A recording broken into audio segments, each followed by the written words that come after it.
Hello everybody, welcome back to another Microsoft Flight Simulator live stream. I hope you're all doing well. Happy Monday, my friends. Hopefully everybody is well rested and recovered from our across the pond adventures that happened on Saturday. Welcome back, friends. Gosternex, good to see you. Cold Engine, good to see you. Captain Jarrett, welcome. Greg Jackson, good to see you. Reggie, good to see you. Greg Elwell, good to see you. Bossman, good to see you. Quick Match, good to see you. Pee-wee, good to see you. Huskers, good to see you. We've got Justin celebrating 33 months. Huge no floaties to you, man. Good to see you, dude. Thank you very much for the continued support, sir. Appreciate you, man. Thank you, thank you, thank you. Tenor DeBoba's here. Tony is here. Good to see you, man. LAX is here. Good to see you, man. Bill, what's up, dude? Ahmed, good to see you. Rohit, good to see you. Blue Streak Aviation, good to see you. Birdie Man, good to see you. How much did Pauly D charge for the intro music? Great question. I don't know. Don't know how much was. I updated GSX last night. I noticed like it's being a little bit weird. I also noticed this one. The audio all switched and changed. So like I put everything to, what do I have it usually to? Music. Where's my music? It's usually on this one. Everything's on music. It's probably going to restart itself once I do this and hit the apply button. Yep, there we go. I figured it would do as much. Good, okay. But everything should be good now. I think it actually restarts the entire program, so bear with me here for a sec. We'll probably have to restart the boarding process. Sim brief okay. Good, says sim brief okay, and then request boarding. Boarding requested. Okay, and then we'll go with here. Okay.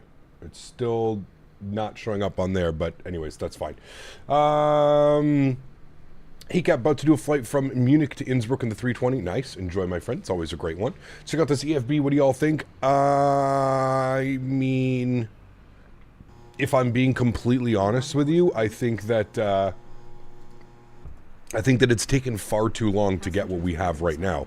I'm not necessarily complaining about what we have, but I feel like to make us wait over a year for what's being offered now, I don't know, man. I feel like at the end of the day, this was more about configuring an EFB for all future projects than it was the 737, if that makes sense, right? It feels very basic, but it also feels like it's going to work with like any of the PMDG aircraft. They should be able to implement it into any other aircraft, but I don't know. I feel like PMDG kind of shot themselves in the foot by taking this long to release it, right? I feel like that's just, we had to expect it at this point, right? I figured that I figured that it was going to be underwhelming just because of how long we've waited and how much anticipation there is for the EFB. I knew right then and there, just judging by the flight sim community. We all know how they can be sometimes. Yeah. Now, am I going to complain about it? No. I think it's cool what it adds and what it allows us to do. I don't have any problems with that there.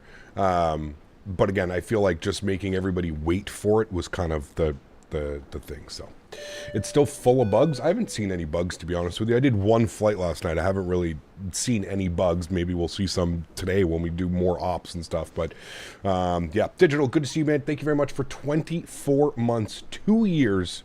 Took almost as long to get this Maple Leaf. Crazy, right, dude? Huge enough floaties to you. Thank you very much, my friend. I appreciate you. Incredibly kind. Thank you, man. Is it on par with the Phoenix? No. The Phoenix is by far the best EFB that is available on the market. This doesn't even come close. And I'm just being honest with you. It doesn't come close. So, yeah. Robert's post made it sound like the whole operating system with lots of features, marketing hype.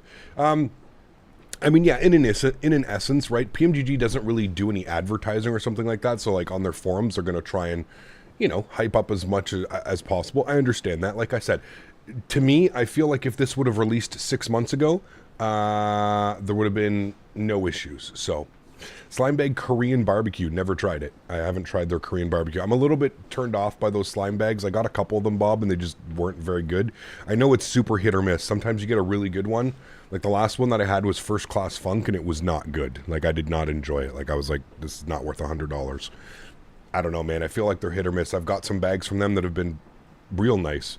I don't know. I feel like that's a lot. I've never tried that strain, so I don't know. I feel like that's a lot of money, too, on wagering to see if it would be good or not. You know, spending over $100, and then you have 14 grams of something you don't like. I don't know. AST Christopher, thanks so much, man, for 17 months as a first-class member. Huge no floaties to you, man. Thank you very much for support. I truly do appreciate you, man. And we've got Sanders celebrating 28 months as well. Says, hello, Camp Canada and chat. Good to see you, Sanders. Thanks for being here, man. Appreciate you, dude. Thank you. At least we now have Takeoff Performance tool. We can still use select temp to reduce thrust takeoff instead of guessing with D rates. Correct. Yes, there are some cool features with it. I absolutely agree with you. But like I said, when you take over a year and you kind of string the community along, I feel like it's at some point, people are going to be a little bit upset. And I can totally agree. I can totally understand. Now, for me personally, you guys know how I feel about this. It really doesn't matter. Everything that you needed with this aircraft was already available in the CDU, the FMC, right? So, I don't know. For me, it's not really that big of a deal, but hey, I understand how some people could be upset about it. Hello. What are you doing? You come say hi to chat? Come here. No, she says, I'm going to lay down, Dad. Leave me alone. Is the EFB already released? It is, yes. Why can't other does be like Flightbeam and skip terminal interiors and get amazing FPS? I'm with you on that one, man.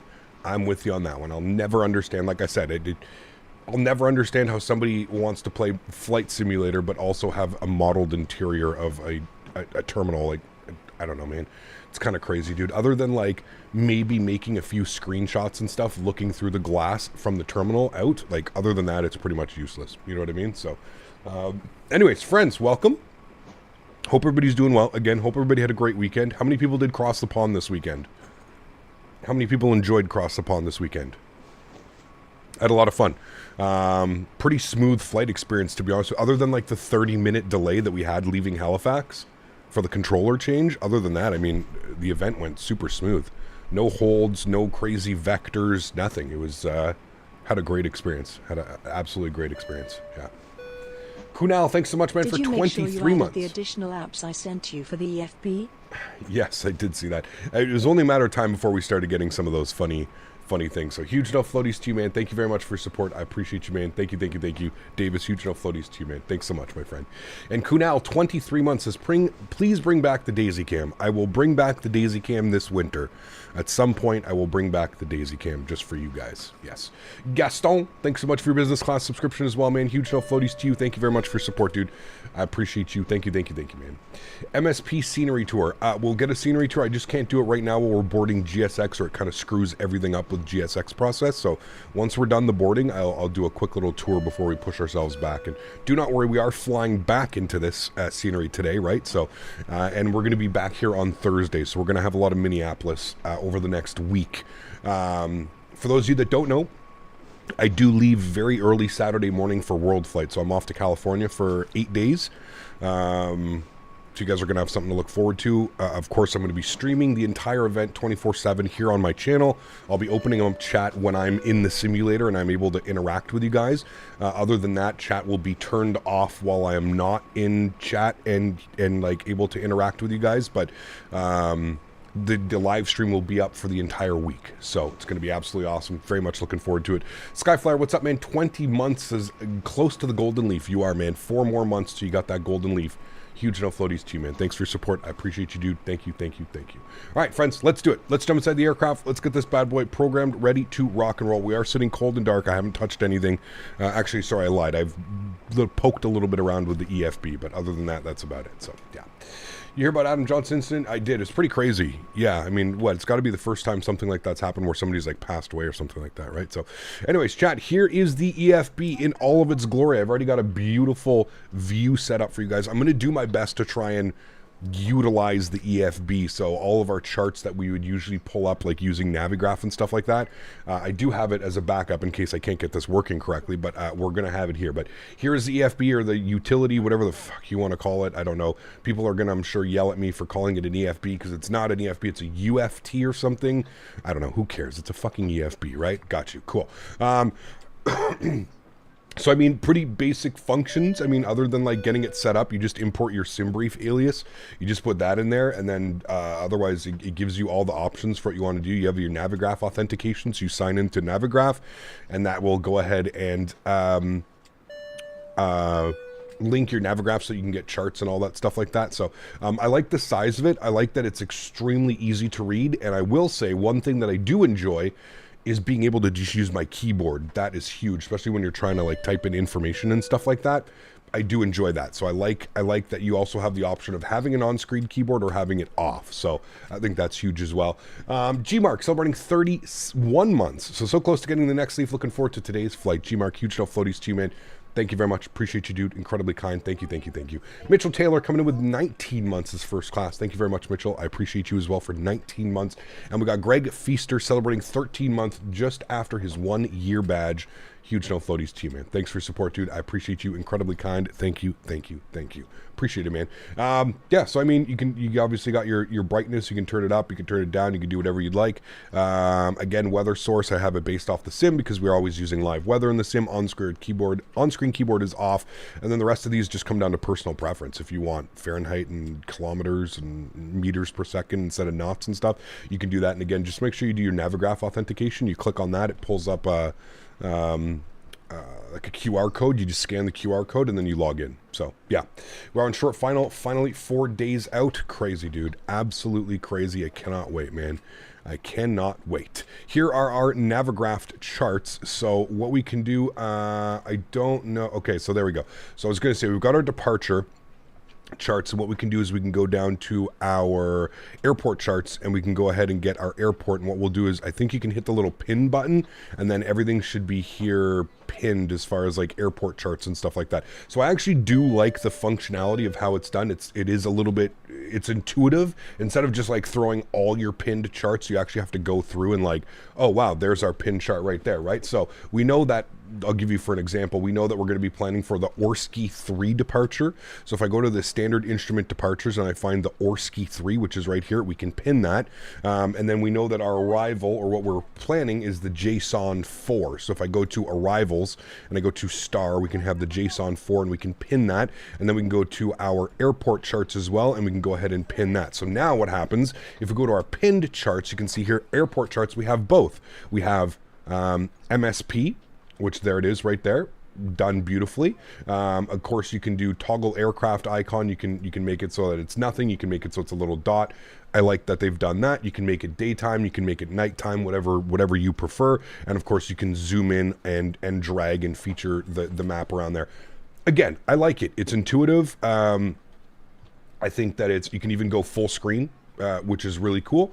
Kind of helps. And again, I'm going to try my best to kind of use these charts moving forward when we're using this aircraft instead of pulling up this thing here with our Navigraph like external. I'm going to try and do it this way, just because, well, we waited so long for this, and at least we can use it the way that it's intended. But I do like that. I do like the way that it's pinned. It makes it nice and easy. You can kind of just pin things and have everything ready to go. So I do enjoy that. I think that that's great. You've also got your flight plan information here. So here's our OFP from SimBrief. So it's got all of our information.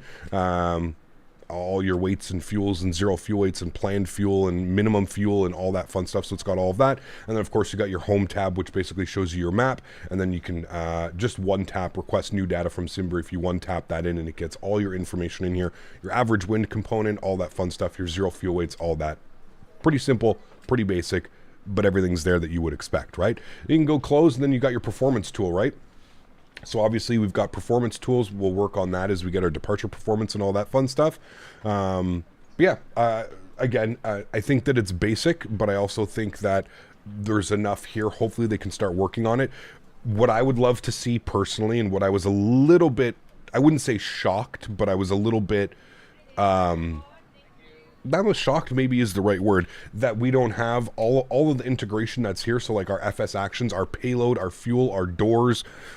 Really surprised that it's not down here. I'm surprised that there is not a tablet, or they didn't offer the option for us to interact with the aircraft through here. So instead of coming down here, setting my zero fuel weights, doing everything through the FMC, and then having to come here and import all of that into my takeoff or landing data and stuff like that, it would have been nice personally if we would have had all of this information up here. That's really my only concern, not even concern, but that's really my only gripe with the FMC, or sorry, with the whatever the fuck you want to call this tablet. I'm just calling it a tablet.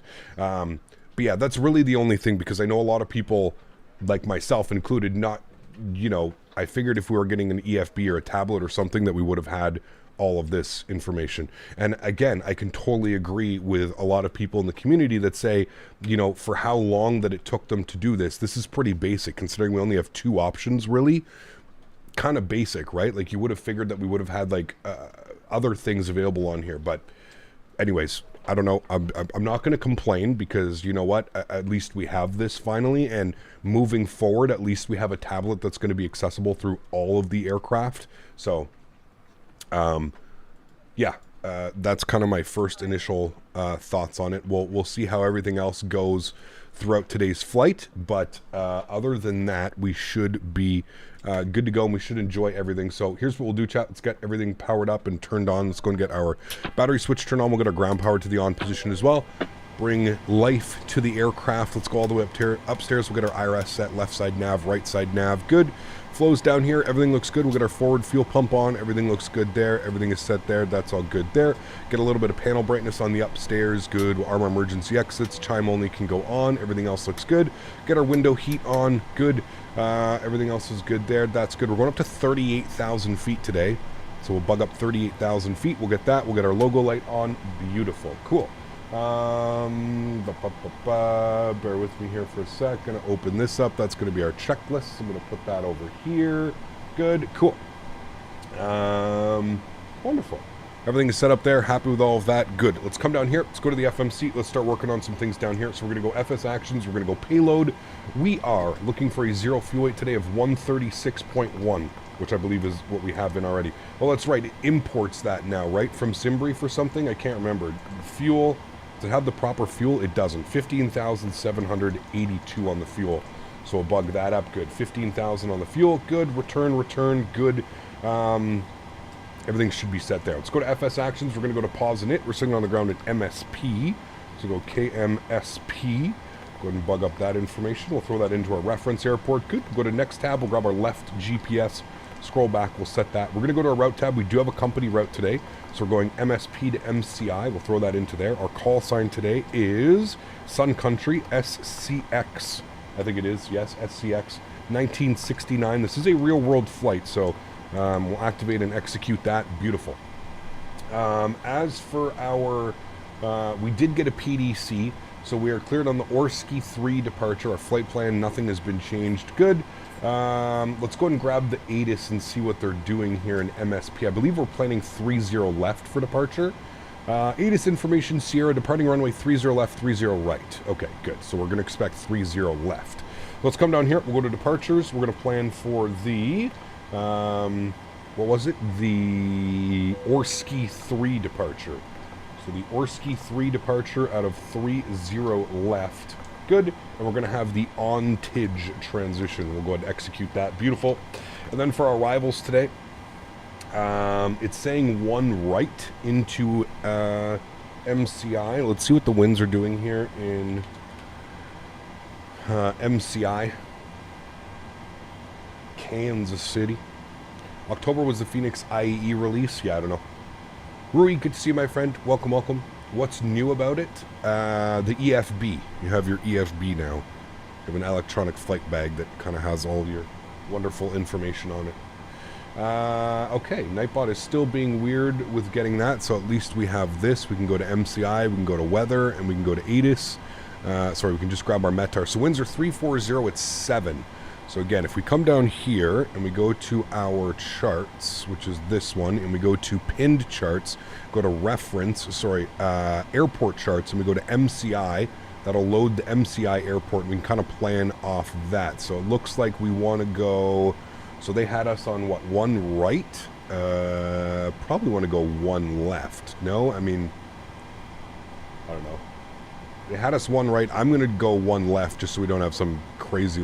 Although if we have people departing and arriving, it probably makes sense to go 1 right.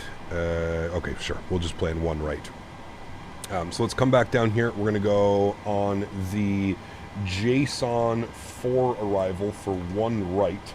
We're going to have the A6 arrival. We're going to plan ILS 1 right. And then let's open up the charts once again.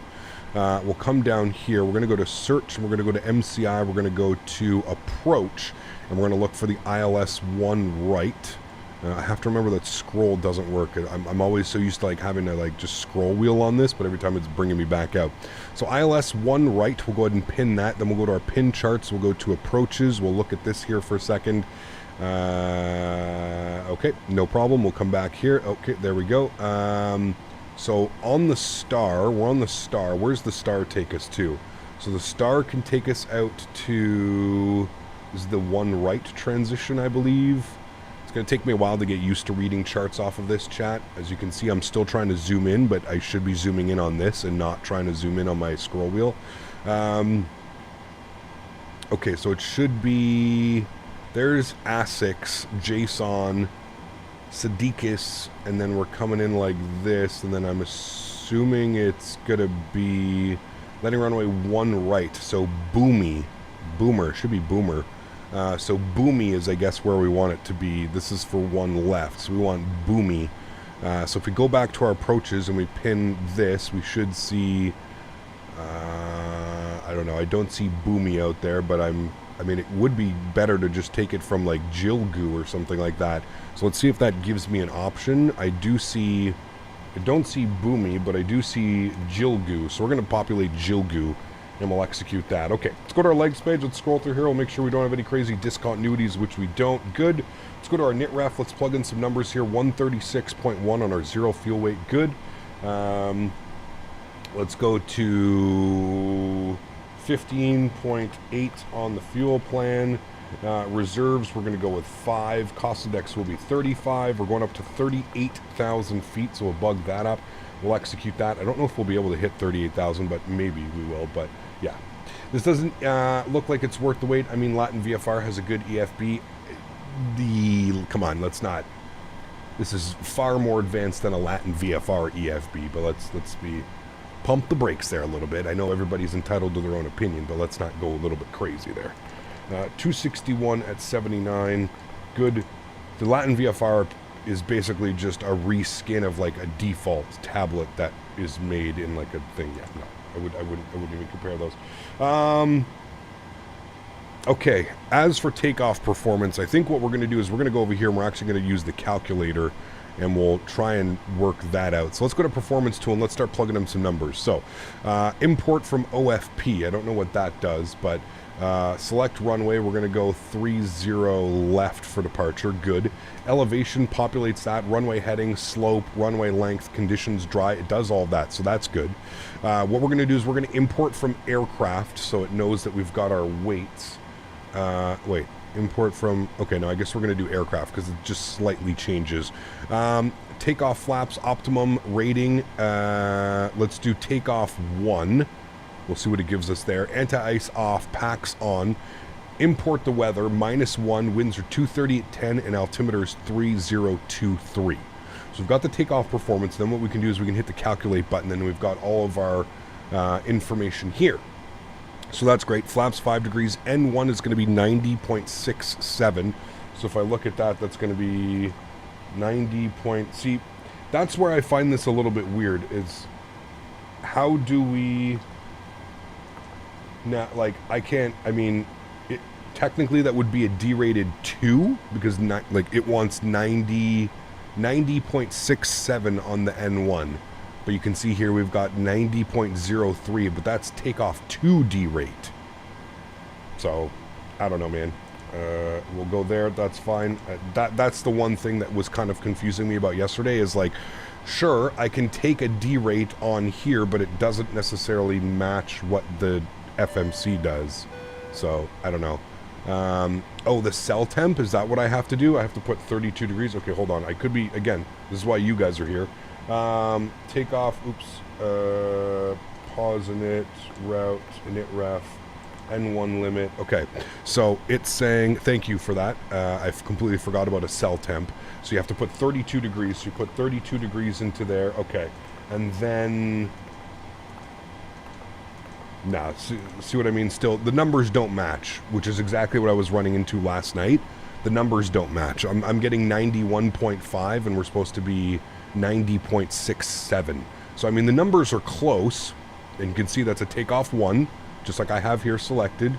Takeoff 1, TO1. So the numbers don't quite match. It is what it is, but that was what I was... that's what I was kind of going. It is close enough. I'm not going to sit here and nitpick over a couple of percents, but they don't match. So, yeah. Flaps are going to be set to 5 degrees. I'm going to pull everything off of here. So it looks like we need a CG weight. Where was the CG weight? It's saying 19.4. Let's see if that's exactly what it is. Yes, 19.4 is correct. Good. Trim value is 594. They're saying trim 593. So, okay, close enough, right? Turn on the packs and they'll match afterwards. Interesting. Okay. V-speeds 42, 43, and 52. So 42, 43, and 50. So I mean, everything as far as like matching, everything is matching with those numbers. So that's good for me. So anyways, we're fine with that. I'm happy with that. It's good to have this little tool. I do agree that this is kind of cool. It adds a little bit more of a realism sense, if you will, right? So, cool. Let's go to the overhead. Let's pull up the AP. We are fully boarded. We're going to be pushing back here in a second. I do have my PDC, like I said. We have tower online, so my PDC and my squawk code was 2603. So I'm going to bug that up now. 2603. Good. And that should be on. That should be good. That should be set. Good. I'm going to get some panel brightness up on this guy. Good. I'm going to come down here. Going to get a little bit of brightness up on these guys. Good. Good. And I'm going to bring this brightness down on these screens. Good. Cool. Waiting for APU. As soon as we've got APU gen, we'll go ahead and push ourselves back. Is the performance still great after the EFB update? Yes, I haven't noticed any performance. No performance hits or anything like that, to be honest with you. I have not. Sounds to me like you're meant to do the performance after engine start. That I don't know. I don't think so. I think doing the performance is something that you would do probably at the gate, but I don't know. It's something we'd maybe have to check with like a real pilot or something. Displays, I don't know why. I don't have range arcs. I have to try and find, I have no clue where. Show ND range arcs on. I don't know why anybody would have range arcs off. Range arcs are wonderful to have. Nobody found the Easter egg in the tablet yet? I have not, Mathis. No. What is the Easter egg? What should we be looking for? Easter eggs. I have not. Mind you, I haven't really been looking. But, oh. I don't know what that is. Hopefully, is that the Easter egg? Don't scan that. I don't know what that is. Maybe that's the Easter egg? Hold on. Let me pull up my QR code reader. Hopefully that's not like the key to my aircraft or something like that. Let's pull that up. Okay, let's see that. It is. I found it. PMDG.com/pumpkin spice. Happy Halloween from all of us at PMDG. Easter eggs aren't really in the season for Halloween, but that ain't stopping us. Here's some Halloween-themed liveries for your PMDG 737 and how to get in the mood for the holiday. To install, download the livery file by clicking on the appropriate link below. Place the PTP file in the directory. It's got 4 custom Halloween liveries, and we just got ourselves a pumpkin spice latte. I feel like there's probably a lot of pilots that would also be would be requiring some pumpkin spice lattes before their departure. That's pretty cool. Thank you, Mathis. That's pretty funny, actually. I was wondering. I was like, I wonder if there's a click spot. And then I saw this, and I was like, there has to be a click spot here. So there we go. Pumpkin spice latte on the way, friends. No problemo. All right, let's get our APU generators on. Good. APU bleed comes on. We'll get the rest of the fuel pumps on. We'll get the passengers seated. We'll go ahead and get our anti-collision light on. We'll get this done. And then what we'll do is we'll run through our checklist quickly here. Let's go with our pre-flight interior and exterior inspections complete. Circuit breakers have been checked. Nav and display switches normal and auto. Passenger signs are on. Window heat is on. Engine bleed air switches are on. Pressurization panel is set 38,000 feet. Pressurization mode selector is on the auto position. Good. MCP panel. So we'll set that quickly here. We'll have a quick little look. Let's come back down here. We'll go to our charts. We'll go to our electronic flight bag. We'll go to our charts, and we'll go to pinned, and we're going to go to SID.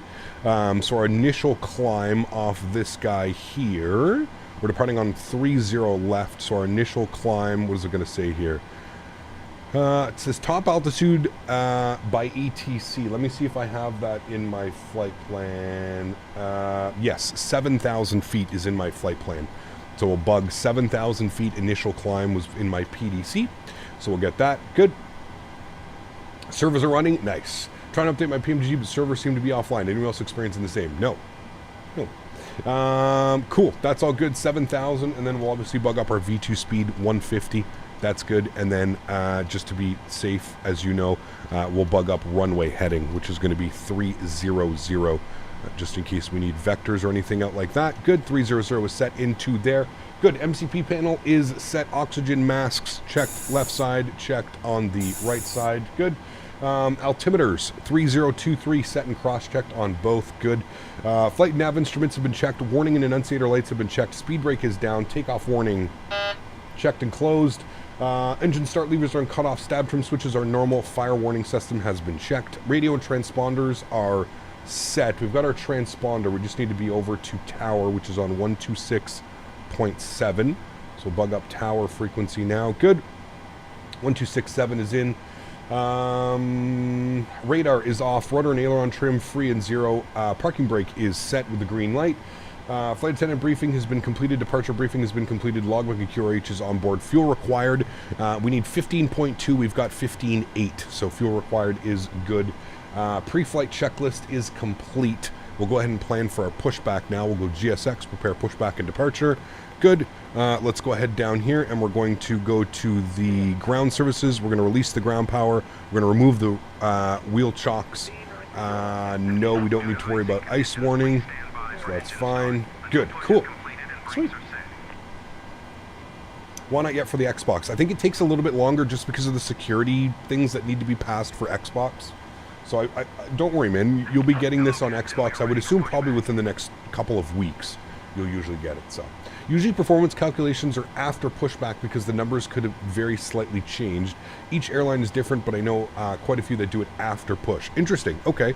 Well, we'll do that for the next leg then. We'll do our takeoff performance calculations after we've pushed back and our engines are started and stuff like that. So we can do that next time for sure.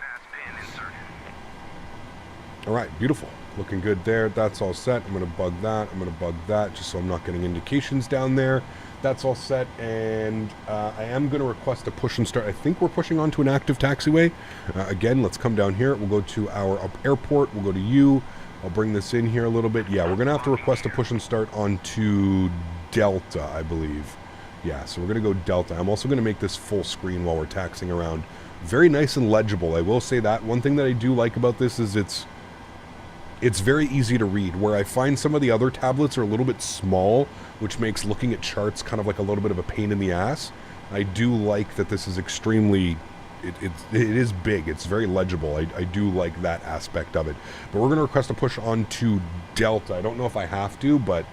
yeah, we'll just request a push to start. We're going to go tail to the right because we're going out to 30 left. So give me a second here. Running into comms, entry 214Q. All right, and we've got our departure ATIS, which was ATIS Sierra. Minneapolis Tower, good afternoon. Sun Country 1969, like a push and start on to Sierra, please. Sun Country 1969, good morning, actually, to you, nice. Sir. Push on a Delta's approved. Push on a Delta's approved. Thanks, Sun Country 1969. All right, cool. Let's do it. Park brakes coming off. Good. Don't worry about that. There's no icing conditions. We're perfectly fine. All right, let's do it. Upstairs looks great. We're all set. Let's go engine number 1 over to ground. We'll get these guys on here as well. We do our pushback checklist. Doors are closed and locked. Hydraulic panel is set. Fuel panel is on and set. Flight deck door closed and locked, and transponders XPNDR. Beautiful. Start valve open. N2 percentage is rising. We're looking for 25% before we introduce fuel. As always. Here comes 25%. We'll intro fuel now. Beautiful. Give ourselves a nice little wing view. I love this livery, man. And this is why you call for pushback check. This is the non-movement line. So anything before pushback on this side, we would have been fine. But because we're pushing back over here, we need to call for pushback. Cap, do people on VATSIM recognize you from YouTube? I feel like some do. Some probably have absolutely no clue who I am, which is perfectly fine as well, right? But yeah, some do, I would think.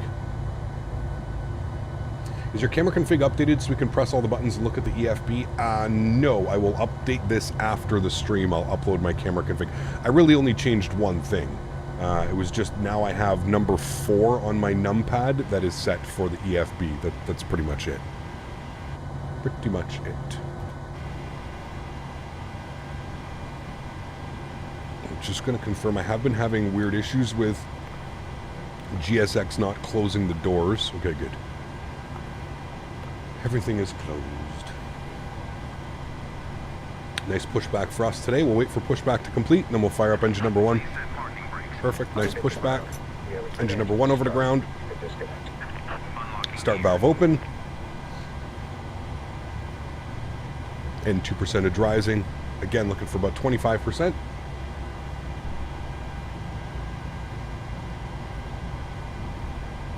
Some airlines even do it before and after push to verify the numbers have changed. Makes sense, right? It's good. Redundancy. Introduce fuel number 1. DePenguin, what's up, man? Good to see you, dude. Welcome back. Hope you're doing well, man. By the way, DePenguin, I can get into the Air Canada Maple Leaf Lounge. I can't get into the Signature Lounge with an upgraded business class ticket, but I can get into the Air Canada Maple Leaf Lounge. I did some research. GSX, leave the doors open so we can load the medicine. Is medicine legal up here? I don't know. Is it? Left is clear. Right is clear.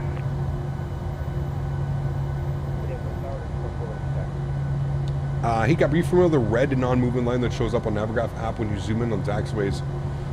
Yeah, but you have to do it. It has to be like,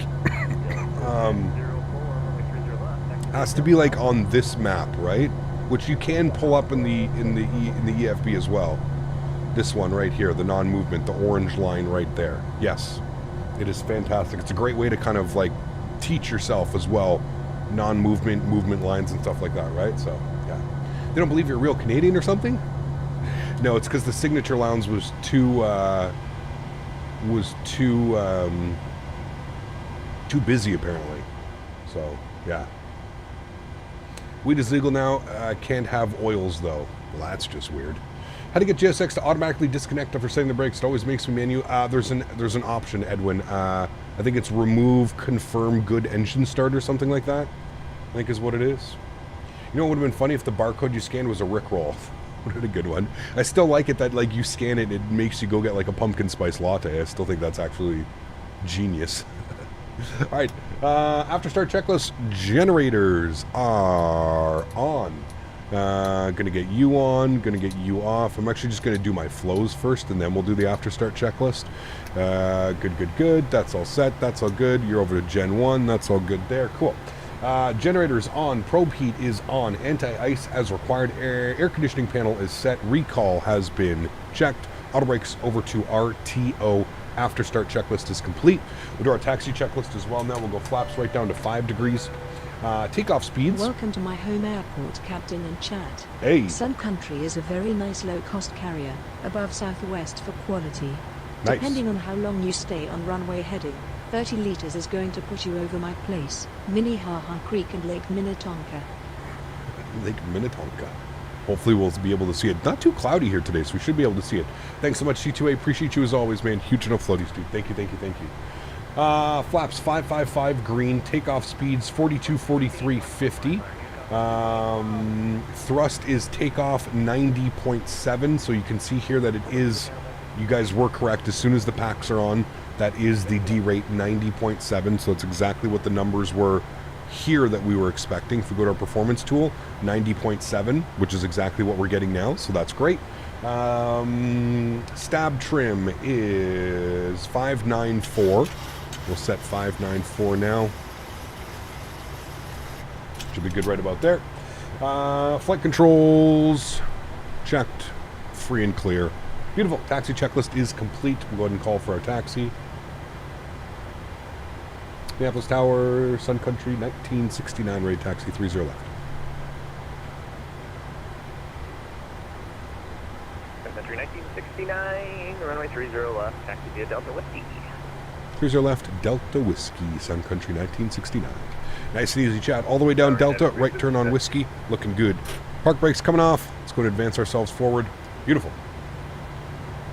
Will you showcase Minneapolis after you land? Yeah, I can do a quick little, I mean, listen, dude, I gotta be honest with you.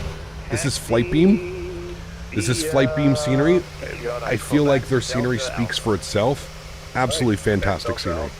Like, absolutely fantastic. I will support Flightbeam in all of their ventures. They really know how to hit it home when it comes to like sceneries and stuff like that. Oh shit, the aircraft is moving, so I'm gonna get weird camera systems. But yes, this is we will do another one when we do the return flight. But yes, I've been waiting quite a while for this scenery. Some really cool flights too from like Toronto and stuff like that. I mean, look at the detail. I mean, it's not very often that you get scenery development that like you've even got like the tunnels and stuff like this like all modeled. It's simply fantastic. If there are, you know, a few developers that you should be supporting when it comes to development cycles, it's Flightbeam. They do incredible work. They're one of the only developers that I will buy immediately when it's released, just because I know that the quality that we're getting, it's going to be worth it, right? There's already been 2 little updates since it released as well. Their scenery is fantastic. Yeah. I hit something on 30 left last night at MSP on the rollout, launched my aircraft into the air. Uh-oh. Well, fingers crossed that doesn't happen to me on show. Sun Country, that's a radio station in High River, Alberta. Is it really? They're like a low-cost charter They do have regular operated flights as well, but fly heading they're like a big charter, I believe. I think something like that. Runway 30 left, clear takeoff. Can't wait for SFO. Yes, SFO is going to be absolutely fantastic. I do agree with you. It is going to be great. Very excited for that one as well. Very excited. So, chat, what do we think so far about the EFB? I've obviously done my best to try and highlight some of the features. Like I said, really the only shortcoming for me personally, and I think this is just maybe being a little bit too nitpicky, is just having like the options of like my payload, right? I wish that we could like have doors and payload. Maybe that's something that they plan on adding. Maybe they just need to have a few more aircraft in the list before we start, you know, worrying about stuff like that. But really, that's the only thing that I wanted. The only thing that's missing in my opinion. I think they did a great job. Like I said, I love the size of it. I love the legibility of it. It's super easy to kind of set a keyboard command and just kind of have here as, you know, easily be able to kind of look down, look at your charts, get all the information that you need. I think it's a welcomed. I think it's a welcomed addition to their aircraft. I think we already know PMDG their aircraft are usually at a high standard, a high level of fidelity. So now that we've got this nice little tablet, we can start using this for like our charts and stuff like that. I think that it's awesome. Again, it just adds to the realism of the whole thing, right? So we've got like GSX now. We've got a beautiful aircraft that works exactly the way that it should. And there's a lot of great things. So overall, pleased with the experience, pleased with it so far. I'm sure as like I warm up to it and I get a little bit more used to everything as well. Yeah. I understood that third-party devs can add to the apps to tablet. Yes, exactly. So GSX, for example, GSX would be able to, like GSX may be able to go and put like a GSX tab here. And instead of going up top here and using the GSX menu, we may be able to get all of our GSX here, which again, super cool, right? It adds to the realism of everything. It adds to the you know, it adds to the experience, the user experience at the end of the day, right? So yeah.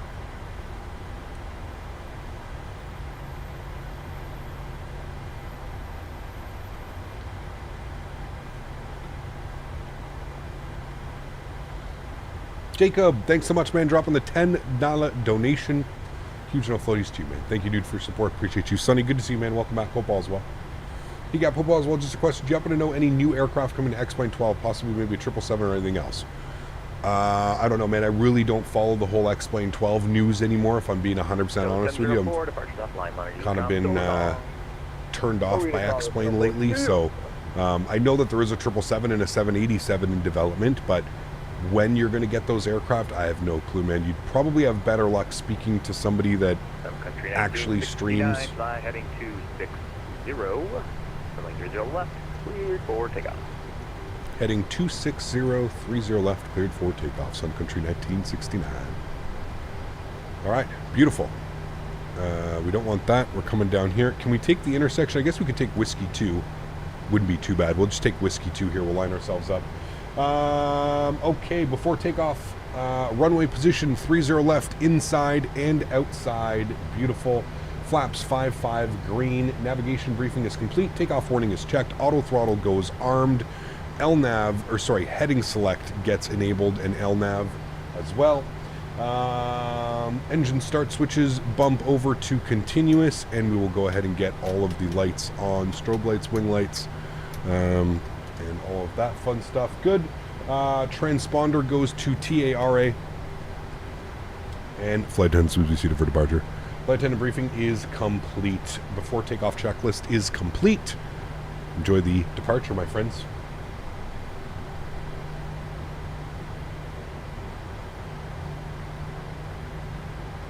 Sounds are up. Let's go. Throttles to 40.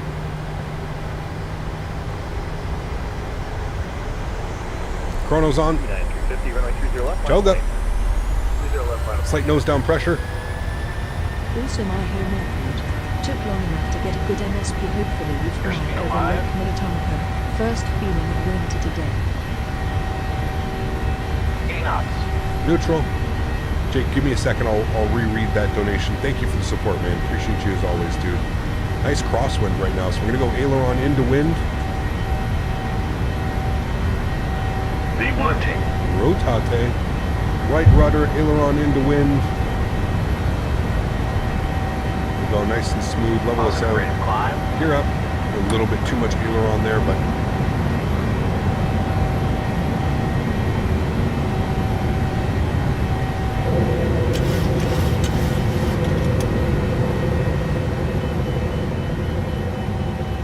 so I'm just gonna turn that down. Over to Unicom. Thanks for ATC, man. Hopefully we'll catch you for the ride back. Sun Country 1969. Alright, so we're going heading select, which will put us on a 260 heading. We're going to go VNAV. We're going to go flaps 1.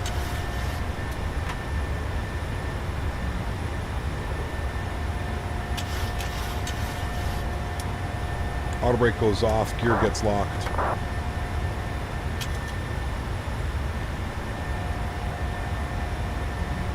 Let's go retractables off. Taxi light off. Let's go flaps clean. United 350, flying heading 280. Unicom goes in. Good, Unicom's in. And then we're going to send ourselves, let me pause that. Then we're going to send ourselves direct journey. And we're going to go LNAV. And there we go, direct journey on course.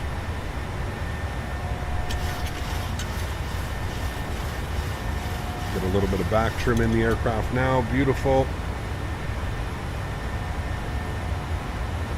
Lake Minnetonka is out there. Right up there.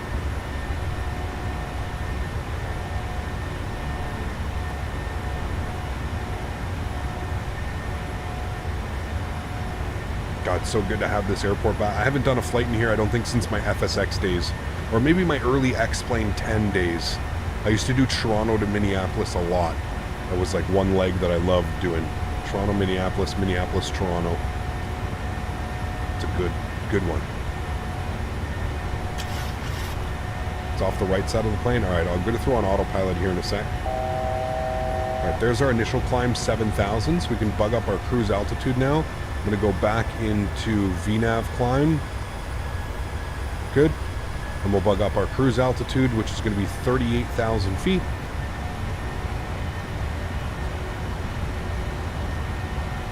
There's 380. We'll engage autopilot 1. I'll bring you guys back up into the flight deck. And I'll try and get beautiful wing. Is it one of those lakes down there? Is it this one right here?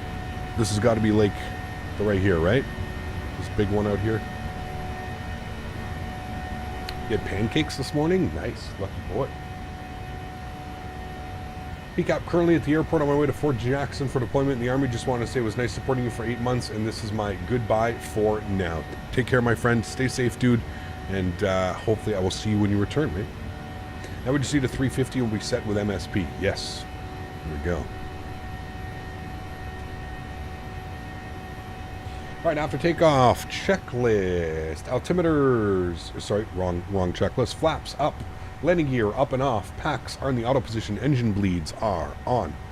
Pressurization panel set and checked, engine start switches, there's 10,000, we'll go start switches off.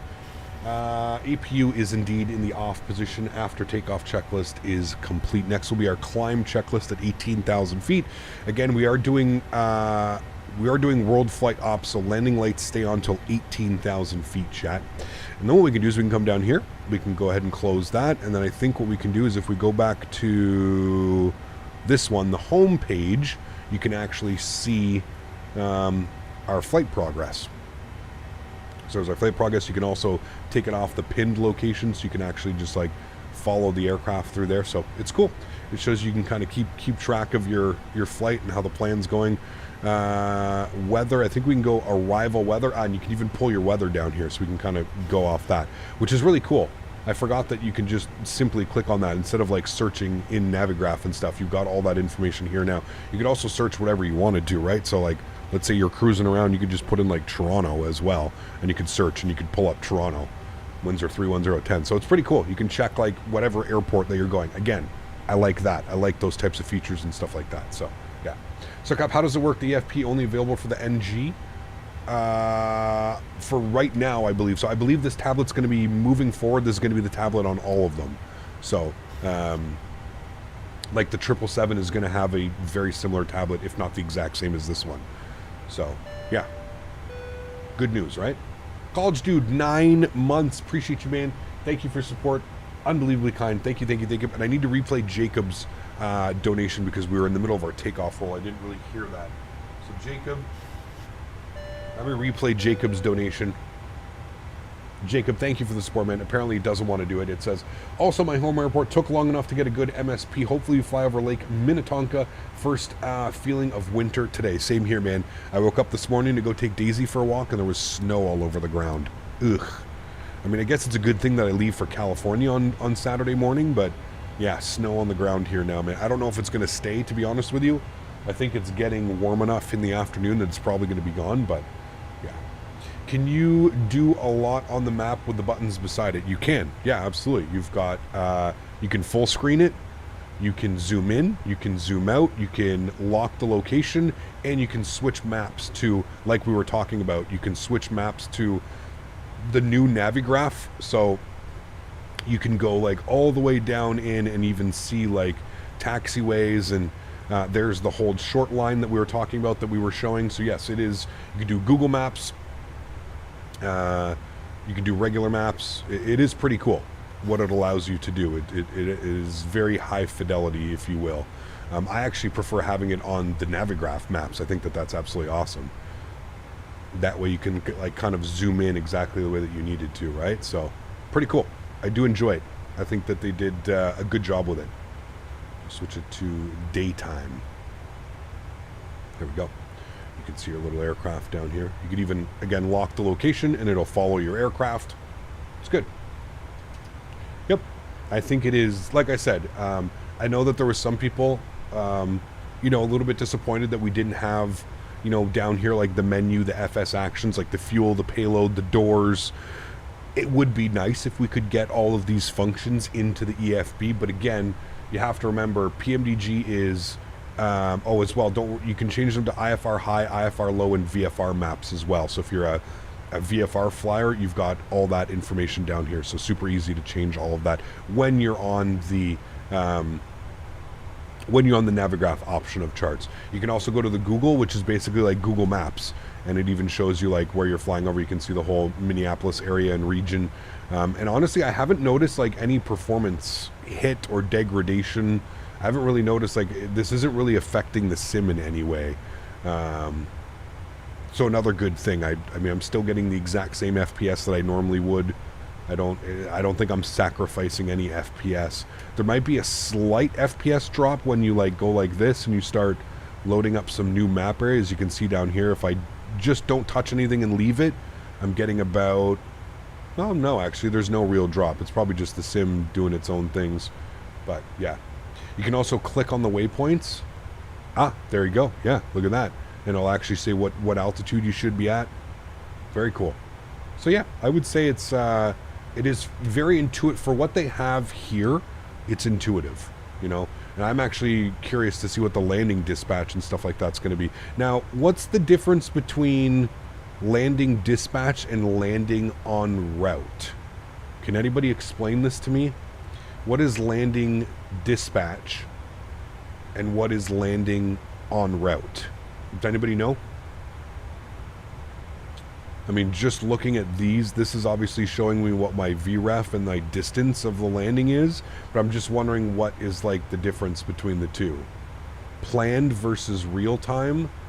Okay.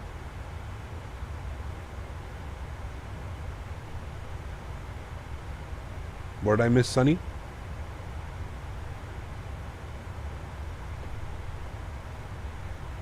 Sorry, I don't understand the question.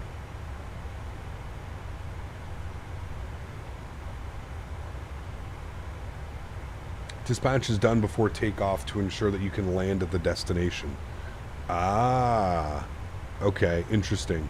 So this should have been done before we left. So we're going to plan one right. It's got all that aircraft. Packs on, landing flaps 30, good. Import weather.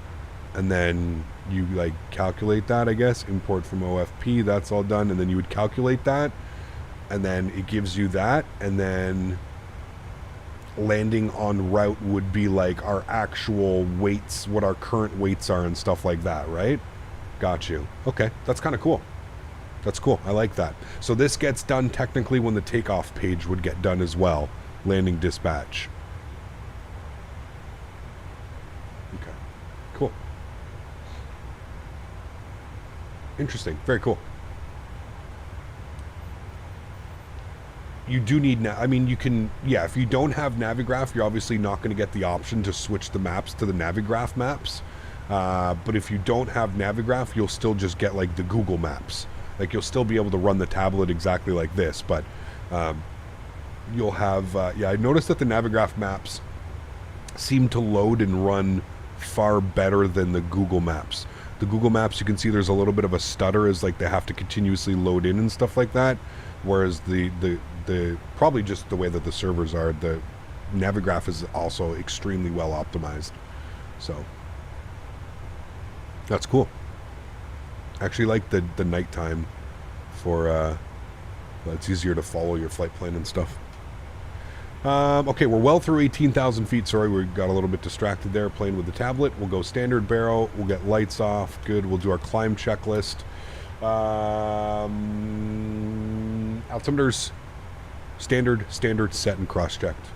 Climb checklist is complete. Beautiful. Cool. And there we go.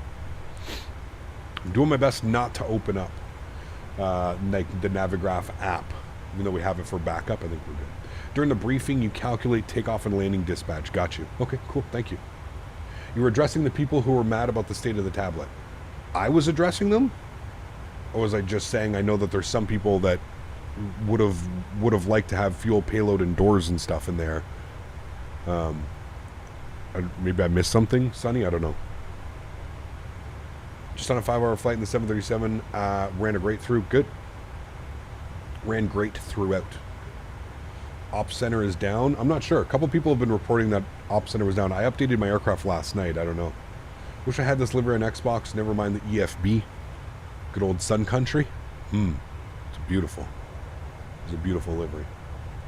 The responsiveness switching between the apps is nice. Phoenix takes a little bit more time to do it. This is almost instant, small thing, but still. I agree. Yeah.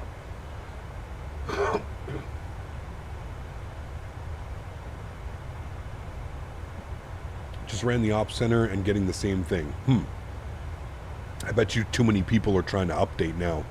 The update came out last night. I updated it just past midnight last night.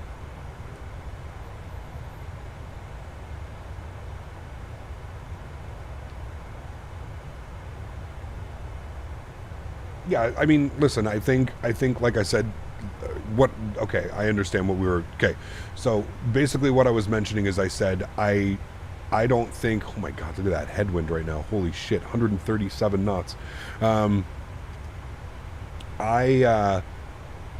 You know, I think that this is adequate enough for the EFB. I think it'll be better when more third-party developers start introducing apps and stuff that we can do. But yeah, like I said, I just think most people, like when you think about an EFB or you think about something like this, I think, as I've always mentioned, in my opinion, Phoenix has set the standard for the gold standard for an EFB, right? And I think what happens is most people now think that your tablet needs to either be exactly like Phoenix is or replicate enough to a point where it's exactly like Phoenix is. So that's where I just think it's a little bit difficult for PMDG to try and, you know, because you have to find that balance, right? You have to find that balance of, you know, what's operational, what works for them, how it's going to work. So, I don't know. I think it's sufficient. I would obviously like to see them add things to it eventually down the line. I would love to be able to have fuel, payload, doors, all that. I would love to have that as an option on here, you know, like even just like an extra little thing here, kind of shows the picture of the 737. You click it and it's got some type of like loading screen. You can maybe click on like doors to close doors and stuff like that. That's something that I would like to see added, but as far as like it goes now, I'm perfectly fine with this. I can access my charts. I can access my performance tools. I've got everything that I need to access, right? I don't need much more than that. That's kind of my outlook on it. It is an EFB. It is good to have all those things, but yeah. It's annoying seeing people who use this to say that PMDG has been exposed. Listen, no matter what, just like anything in life, when you're at the top of the food chain, there's always going to be people that are ready to yell at you and tell you how bad you are and how shitty of a developer you are. That's just the reality of it, right? I think that's in the flight sim genre especially. I feel like PMDG is one of the few companies that doesn't really have to explain to anybody, right? Like their products speak for themselves. This product, the 737, has probably been one of the better add-ons that you can get for this simulator for years now, right? And it probably will remain that way, just like the 777, just like some of the other aircraft that they have coming down the pipeline. You know what to expect, right? At the end of the day, you're always going to have, I mean, we all know, if you've been in the flight sim community for years, you know that it's some of the, you know, people will relentlessly and meticulously pick you apart if you allow it. It is what it is, man. I just honestly ignore it. Kind of like what I do here on my channel with people coming in here trolling, and you know, I just ignore it, man. I'm at the point now where I'm not even gonna address trolls, and you're just getting a timeout or a ban or just immediately bye-bye, gone, right? Like I don't know. PMDG said they are going to add settings later in another release to the tablet. Good. Great news. Great news. Guess where I went yesterday? Chick-fil-A. Because we're always talking about Chick-fil-A. I can never make a butter landing with the Phoenix. Maybe it's me. Try cutting your power and flaring at 30 feet, Sebastian. Flare a little bit earlier, cut your power a little bit earlier. You'll kind of lose a lot of that momentum, and then you just pitch up nice and easy. I'll give PMDG credit for one thing. They definitely seem to always release a complete, relatively bug-free product. Yes, correct. Their beta process and their internal checks and stuff are very well done. I do agree. I love PMDG because their quality doesn't hurt the performance. Correct as well. Yeah, this is one of the better operating aircraft. Yeah, I would agree. You had Chick-fil-A on Saturday? Ooh, lucky. Ken, what's up, man? Good to see you, dude. Tablet is nice to have and enhances the experience. 100%? Yeah. No Chick-fil-A on Sundays. Oh shit, that's right. They're closed on Sunday. Forgot about that. God's Day. God's Chicken. God's Day. How should I tune Microsoft settings with an RTX 2060 for good performance? I would say medium to high settings. Try using the medium preset, Infinite Aviation, and then turn certain things up that you want to look better. Let's say clouds or something like that. But I would say medium would be a good start.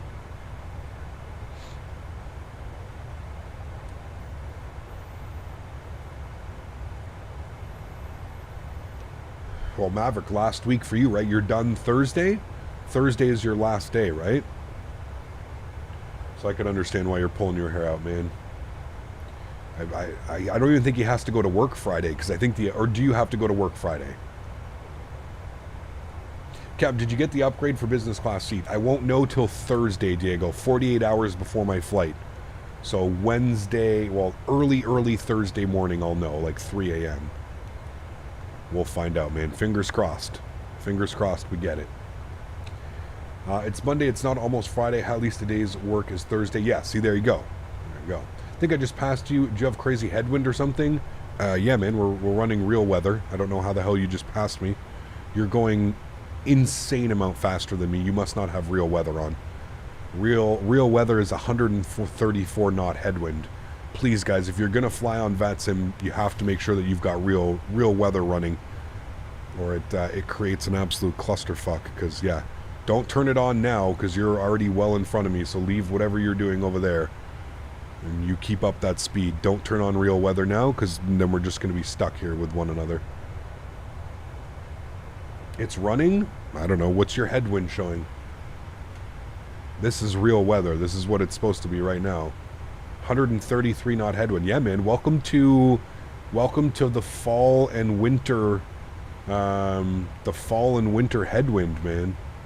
267 at 66. Nah. That's not. We've been over 100 knots forever. I don't know where you're getting your live weather data.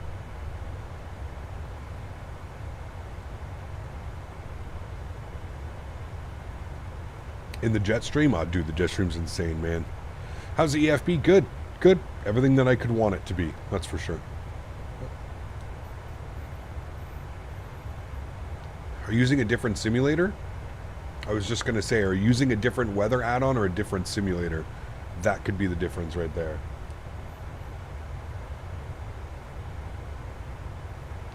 You're in Microsoft. Are you using default weather? That's really weird, man.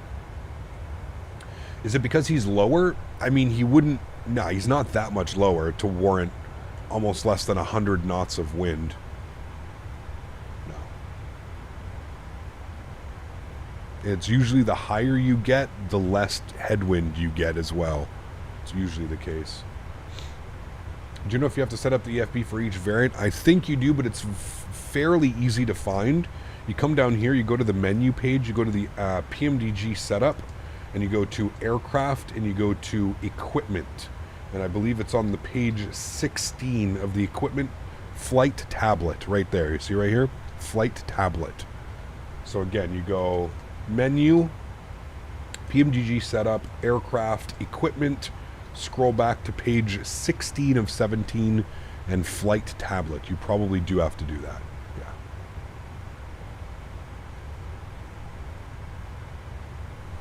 That's how that works, my friend.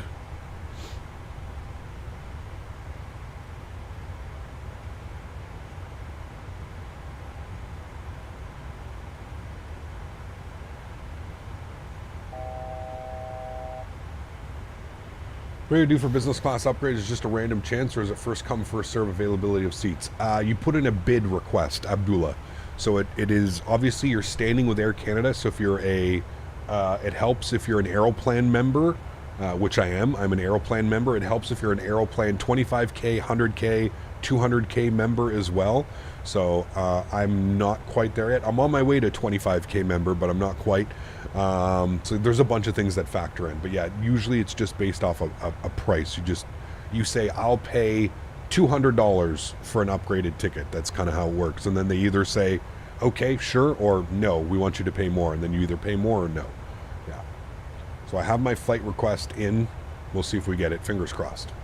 What do you think of the EFB? I like it. I like it. I like that it's, I like the size of it. I like that it's very legible. It's very easy to read. I like it. I like it. Get back to work. See it. Sonny, take care, man. You're in the 737-900. Interesting, man.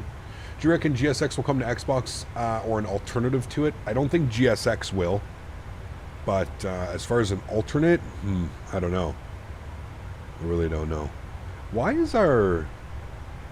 Very weird that we're getting a Mach of 0.80 as well. I wonder if it's because of the speed or the altitude. We only, what was our cost index? 35?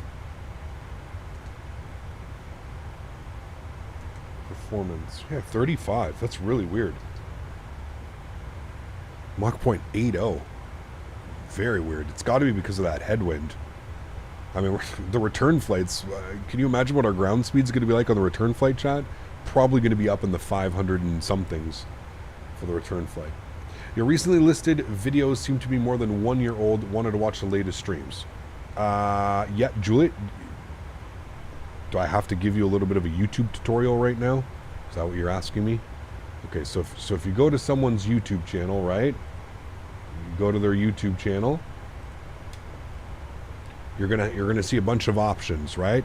You're gonna see home, which is gonna show you past live streams, other videos. These are pre-recorded videos. So I'm a live streamer. I do make pre-recorded videos sometimes, but as you can see, the last time I did it was 1 year ago. So you have home, you have videos, you have shorts, and you have live. It's beautiful. So videos, yep, that'll be 1 year ago. That's the last time I made an edited video. I was away actually on holidays when I did that one. But if you go to live, wow, you see all of my past 3 days ago, 2 days ago, 1 day ago, 6 days ago, 3 days ago, 8 days ago. You have all of the list of all of the aircraft and all of the streams. Nice here in order for you. But anyways, that concludes your YouTube tutorial today. You'll have to rename your planes on the return leg to the X1. It's going to be crazy. Be crazy. Anyways, we're up here, 37,000 feet. It looks like we're cruising for... what are we cruising for here? 100 miles. 100 miles. What? Okay, I just got a massive wind update, so now we've got 90-something knot wind. So, you know what? Maybe it was just maybe 350 was just getting different wind. How dare you taunt and tempt me into skipping out on the afternoon and fly with you on the return leg? The Humphrey terminal is a lot smaller and a breeze to get through. The party bus will be waiting and we can head to the boring clubs. Oh, More baby. fun aboard. Let's do it. Huge enough floaties to you, my friend. C2A joining us for the return flight. Thank you, my friend. Appreciate you, dude. Thank you, thank you, thank you. How do you think this will work? What do you mean? At this point, I think we're far away enough from one another. It's not gonna, it won't affect it, but should be a quick flight back. Definitely should be. Yeah, we're not even breaking 400 knots in the ground speed on the way there. It definitely should be a little bit smoother. That's for sure.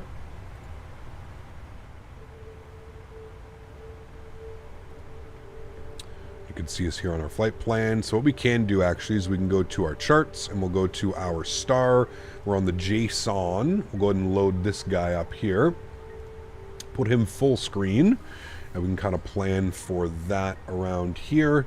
We should be... Our path should be ASICS, JSON, Sadikis, and then it should be Sheba, Fidvu, and Boomi. Let's see if that's exactly the way that that's going. ASICS, JSON, Sadikis, Sheba, Fidvu, Boomi. And then I want to check on that because I feel like Boomi is in a weird spot. So let's go to plan. And let's go ahead and bring this back. Yeah, so you see how this may be an issue. So it's actually from... Alright, so what we need to do is after Sheba, I believe we want to go direct to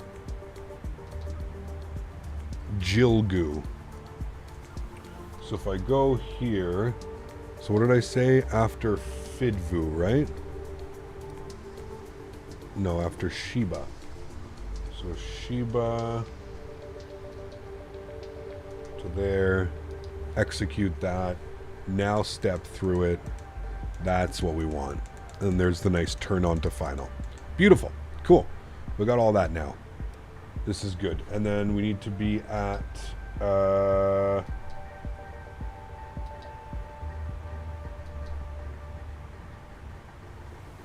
it's got Jilga in there. 5400, 54. Okay, good. Cool. Yeah. That's exactly what we want. So then we'll be coming in here. And then right at about Fidvu, we'll make the right turn. And then we're down in for the approach into one right. This is what we're planning today. Am I late? I mean a little bit, but that's okay. Where do you get your 737 checklist? This is part of World Flight, so I'm part of World Flight. If you want more information about World Flight, you can put exclamation point WF in chat. But I'm part of World Flight, so this is the World Flight checklist that we're using at World Flight. Me and your brother have been watching since X-Plane. Nice, very cool, man. The good old days, the glory days, we'll call them. I got the same weather/wind update a few minutes ago, and the aircraft got super angry. Yeah, I was not happy about that. I agree. But I feel like we're a little bit closer now. Still 97 knot. I mean, quartering headwind. Ground speed's going up just a little bit, so that's good.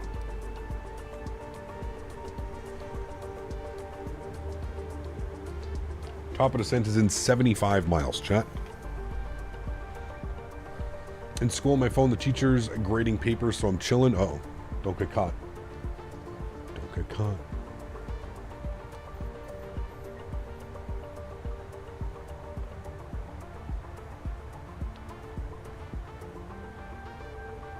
You've flown with that livery? Very cool. I've never flown. I don't think I've ever seen... Actually, no, I lie. I have seen a Sun Country airplane, but it's definitely one of those airplanes I don't see very often. I think I've seen them when I was down in Florida, because they do a lot of flights from Minneapolis to Florida, right? Which is awesome, because now that we have a proper Minneapolis, we can definitely do more of those flights, especially with winter coming up. going from Minneapolis down to Florida. Those are some beautiful flights. They're about 2.5, 3 hours as well. Perfect. Further, what's up, man? Good to see you, dude. Welcome, welcome. Hope you're having a great day, man.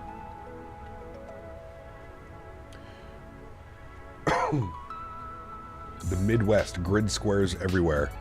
Hey, man. I like it. This is your plot of land. This is mine. Right? Makes it super easy, especially for the farmers as well. Look forward to seeing the Easter egg. Did you already see it, Robert? We've already got it. We already found it this morning. You want to see the Easter egg? Everybody pull out your... Does anybody have a QR code? You can scan that. Put that on your phone if you don't have a QR code. You should be able to scan that. There's our beautiful Easter egg.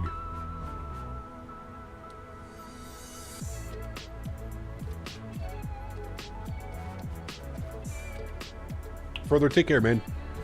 At least we'll have the stream up for you afterwards. Hopefully you can enjoy the replay, man. All is good. Further, yeah. Yeah, see if you guys can scan that with a QR reader on your phone or something. Should be able to.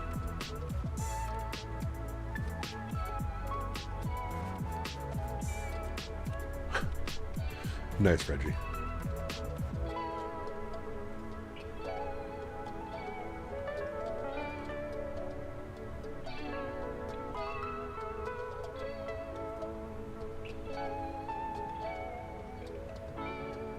No way, the 777 download link. Imagine that. That actually would have been pretty cool. Imagine that they add like a 777 preview to that or something like that. Yeah, it's a download link for the 777, Melinda. So you better download a QR reader, roll back the video, make sure you scan it.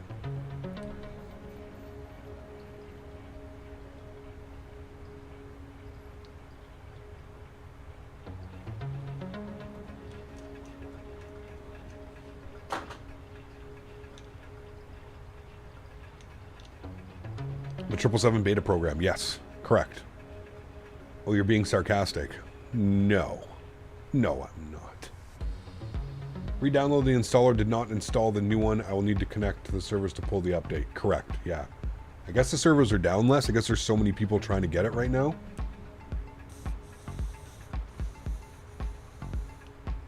Like I said, I was lucky enough. I downloaded mine last night, like just after midnight. Probably when the files got updated. I'm glad I didn't have to do it this morning. I would have been a little bit upset, you know. Monday morning meetings go. Uh-oh. Would have been smart? Yes, right? In a perfect world, right, Melinda? In a perfect world. In a Melinda world, actually. We'll call it a Melinda world. Back in a bit. Sounds good, man. Afternoon, Caps. Sorry I'm late, but I had to take the wife to... Yeah, that sucks, Rob. Definitely sucks.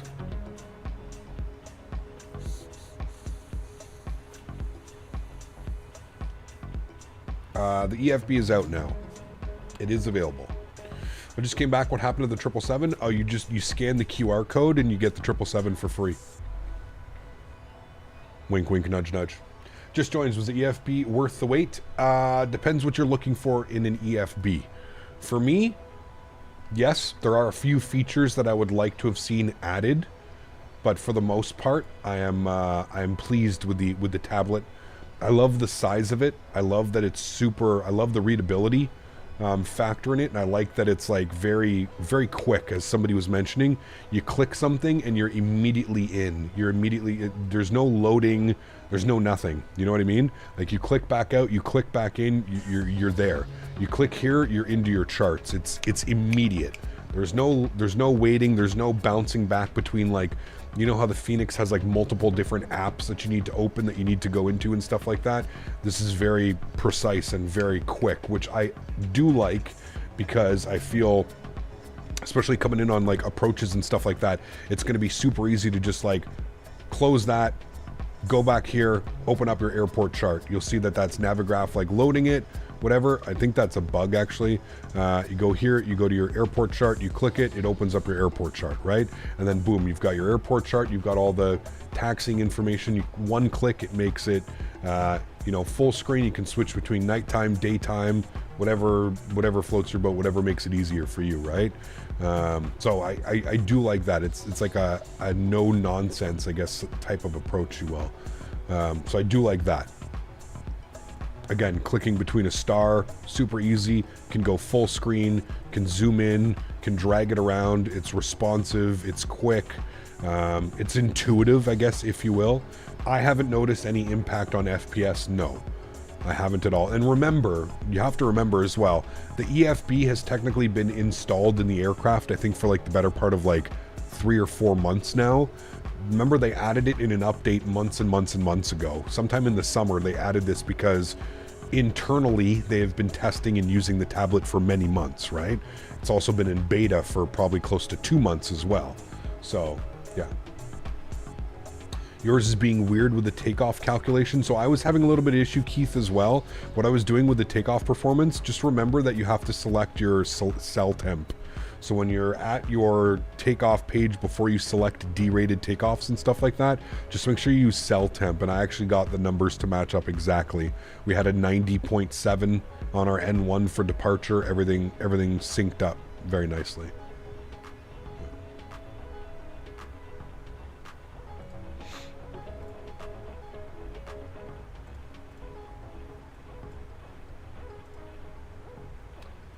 Does Jeppesen get any kind of compensation from Navigraph with all these charts? I'm sure Navigraph is buying them from Jeppesen and then, yeah, probably reselling them. I'm sure they have some type of deal with them, right? They must, so. All right, 26 miles from our descent, so let's go to the descent tab. We're going to forecast our descent winds. We'll request that. Beautiful. That'll go ahead and populate that for our descent.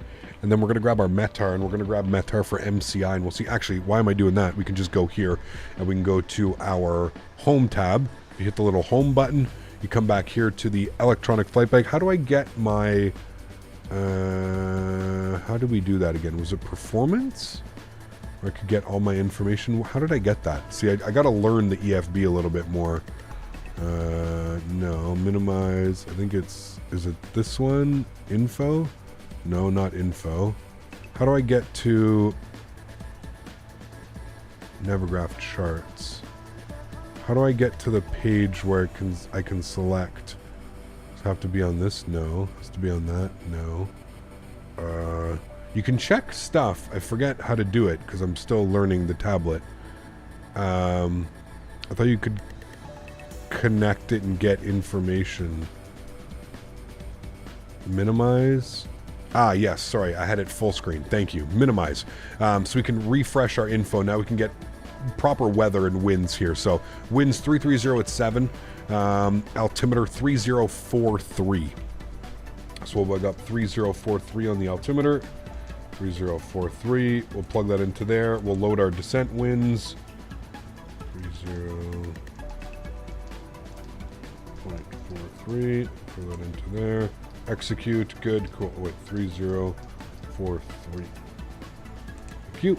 Execute. Good. Now we've got our descent winds. If we go here, we can see that our top descent's in 12 miles. So we need to be at 7,000 feet initially. So we're going to descend to 7,000 feet. That will be our initial descent. Obviously go lower from there, but our initial is 7,000.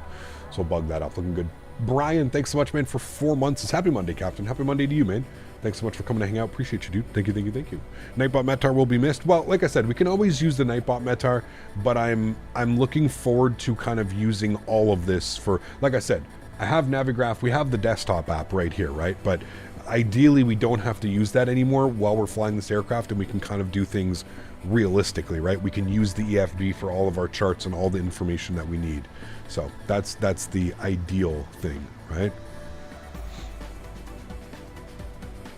Ideally, that's how we would like things to be. Does that mean Cap will put the hug feature back up? We could put the hug feature back up. It's been a while. I'll have to get Dan to figure out how to do that one. Thank you, Brian, for 4 months, man. Appreciate you, dude. I hope you're having a great Monday as well, man. Thanks for being here.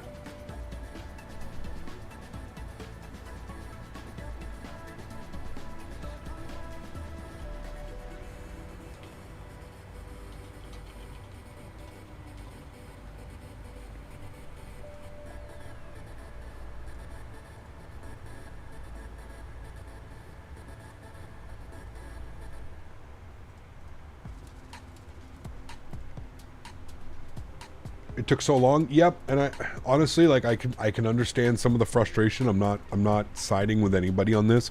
I can understand some of the frustration that came with the EFB taking so long, but I think at the same point you also have to understand that this EFB is being designed to go in all of the PMDG aircraft, right? This tablet was not solely designed for the 737.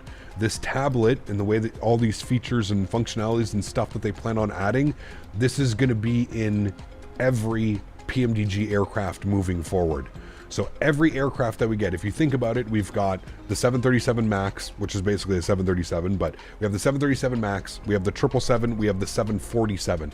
We have 3 more aircraft that are coming from PMDG, and this is going to be the main, you know, thing between all 3 of them. So you have to remember that is why it took so long. I'm confident that if they had only planned on ever releasing a 737, yes, we probably would have had this months and months and months ago. But it's the fact that this is now operating with all of their other aircraft in the lineup is, I believe, what took so long. And again, if that's going to upset you, and if waiting is going to upset you, I'm going to be honest with you, flight simulation is probably not your stick then, because you're waiting. Half of flight simulation is waiting. Half of it is waiting for add-ons to come out, waiting for add-ons that have been announced that you're waiting years and years for. This is just what happens, man. It's a slow process. We're not dealing with Call of Duty developers or Fortnite developers, and it takes an extremely long time for things to be developed and for things to work properly, right? So if waiting upsets you, this is definitely not your hobby, man. And I think what this hobby will teach you, if you're willing to learn and take something from it, is that patience is the key, right? We see what comes when we're not patient. We all know about the Latin VFR airplanes. We all know about Captain Sim airplanes. We all know about BREDOC airplanes. We all know about those, right? That's what happens when you don't take time and effort into developing something. This is what happens when you take effort into developing something. So, right? So, yeah. Waiting in cruise, playing the sim is waiting. Exactly. Yep. Yep. The FB does need a passenger GSX app. Well, I think GSX would be crazy not to, right? PMDG has already said that third-party developers can add their own apps to this.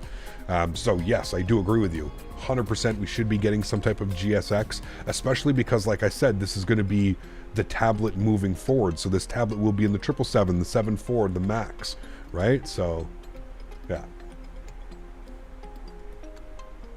Patience is a virtue not found in many simmers.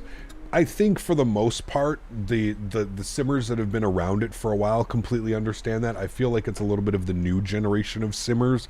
They just don't understand, right? They're used to the Call of Duty pumping out crazy updates every, 3 to 4 weeks, and new this and new that and new this and new that, and that's just not the reality when it comes to like flight sim, man. It's just it really isn't. It's yeah. Flight sim is a very niche hobby, and things take a lot of time, especially if you want them done correctly. I think we can all agree, PMDG is one of the better developers out there. When you get an aircraft from them, or you get a tablet, or you get something, it's relatively bug-free. I'm not saying it's perfect, but, for the most part, other than like a few little, like, I go to click on something and it just takes me back to like the main page or whatever, other than that, like, everything's here. Everything's working the way it does. Like I said, the responsiveness. Like, I just went to the main menu, and within half a second, I'm already back to my Navigraph charts looking at my arrival and stuff like that, right?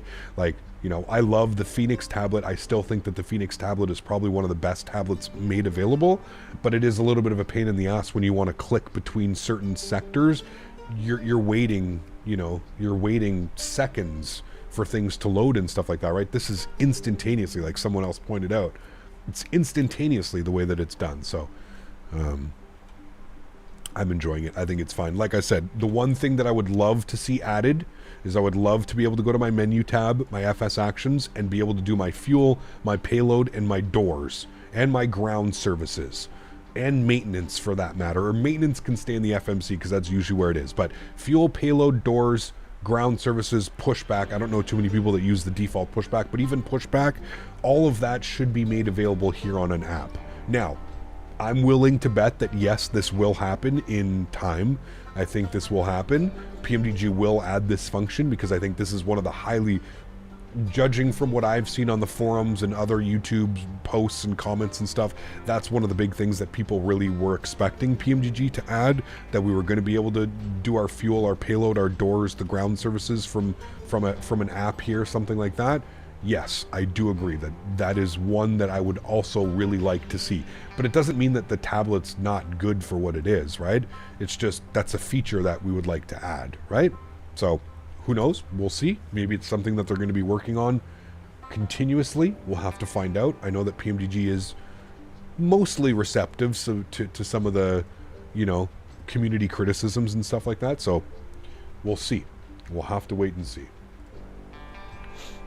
What kind of music are we listening to? I have no clue, dude. I just randomly clicked on a playlist. Ambient acoustic is what this one is. Here, I'll switch it. Let's go to alternative hip hop. There you go.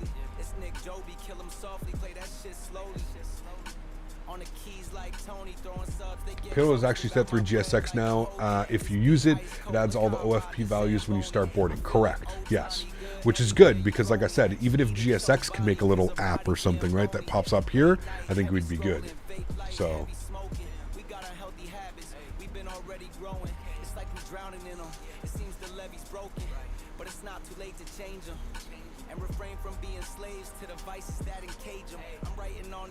Absolutely, Froome. I agree. Yeah. Keep in mind that on the ground, when calculating the N1 for takeoff, the FMC uses the current state of the aircraft because your packs were off when you choose your N1. That's why you got a higher percentage. Yes, Mick. Somebody was explaining that. And what we're going to do for the return flight is we're actually going to do our performance calculators as we're going to the runway. So yes, we'll check that out. We won't do it at the gate the way that I did before push and start and all that stuff. We'll do all of those numbers after we pushed ourselves back and we're taxiing to the runway. So yes, thank you for the heads up. Appreciate it. Cab Carolina dropping the $20 donation. Thank you, my friend. Appreciate you as well, dude. Huge no floaties. Thank you, thank you, thank you. Extremely kind, man. Appreciate you supporting the streams. Huge no floaties to you, man. Thank you. Thank you, thank you, thank you. I'm just looking forward to not talking about the ZFV being slow to release ever again. Correct. I'm just happy it's here, man. It's really all I care about now. Now it's here. Obviously, it can only get better from here, right? So we've got it. We've got all of our charts. Got everything that we need. And you guys can read that, correct? Like, is that legible? Like, do you guys want me to move my... Do you guys want me to move my camera angle a little bit closer? Is that a little bit better? I'm trying to find the perfect angle for you guys. Is that a little bit better? Like right there or something like that? Is that a little bit more legible for us to see? Control 4. It's all about you guys. I just want you guys to be able to read it like while I'm looking at it. Like, is that legible for you? Is that easier to read? We should be able to see all the waypoints and restrictions and stuff like that. What are the things above the cockpit windows on the exterior view? David, Sorry for the new man. question new to flight sim. This fucking guy, dude. Huge no floaties to you, my friend. Dude, I feel like I gotta add you on the board now, dude. With all these donations, like, are you getting on the... Oh, there's only a day left in the month anyways, but my good friend, thank you for the support. I appreciate you. Get some no floaties for Max. We already know who this one is. He goes, nah. What a guy. Huge no floaties to you, man. Thank you, Max. I appreciate you, dude. Good to see you, man. I'm doing well. We got the tablet, Max. Everybody can relax now, right? We have the tablet. We can all relax now. It is here. Happy early Halloween, Jack-o'-lantern. Hope your day is going well. Found out yesterday that starting out on the United 787 to 8-go pilot first year pay starts at $420 per hour. Haven't been online for a while. Any big changes other than the EFB? Huge no floaties to you, Captain Carolina. Appreciate you being here, man. Yeah, 787 pay has got to be big, man, for sure. Huge no floaties to you. Huge no floaties to Mr. Citation Max as well. Thank you guys for support. Appreciate you. Other news? Not really, man. not really, just the EFB. We did cross the pond on Saturday. That was fun. Finally finished off our cross the pond. So, yeah. Other than that, man, not much. Just chilling. Now, we're not going to show up on the map until we get to, like, Siddiqus. It's not to scale, as it says right here. It should be good. You didn't answer your question, though. God damn it. I feel like it's like almost like we almost need like a pinned. I feel like, you know what I'm going to do? I'm going to actually make a Nightbot command, Max. I'm going to make a Nightbot command specifically for that. So if somebody asks in chat, I just put the Nightbot command and then Nightbot just, you know, just put like exclamation point window or something like that. Wouldn't that be ideal? Let's go back to our home page. MCI will update the weather. What was it? 3043. Yeesh. That is some high pressure, chat. 3043 set. 3043. We'll set it on this guy as well. 3043. Good. And then we'll go ahead and make sure that we've got fixed lights and runway turnoffs on as we're through 18,000 feet. We can do our descent checklist. We're also going to work on that, though. Hold on. Give me 2 seconds. Oh, nope. Don't want you anymore. I got to remember, we're going to the EFB. We're going to go charts, and we're going to go to our approach charts. No, pinned charts. Good. And then our approach charts, we're still playing the ILS runway 1 right. That'll populate our charts. Beautiful. We'll extend that. Good. We'll zoom in a little bit. We can go over some things. So we know that localizer frequency 11075. So we can set that 11075. 11075. We'll set that left side. We'll set it right side. Good. Approach course 011. Nice and easy. 011. Good. And then we'll grab our minimums, which is going to be 1217. So we'll bug that up. 1217. I'm holding shift so it goes far quicker. 1217 on the minimum barrow.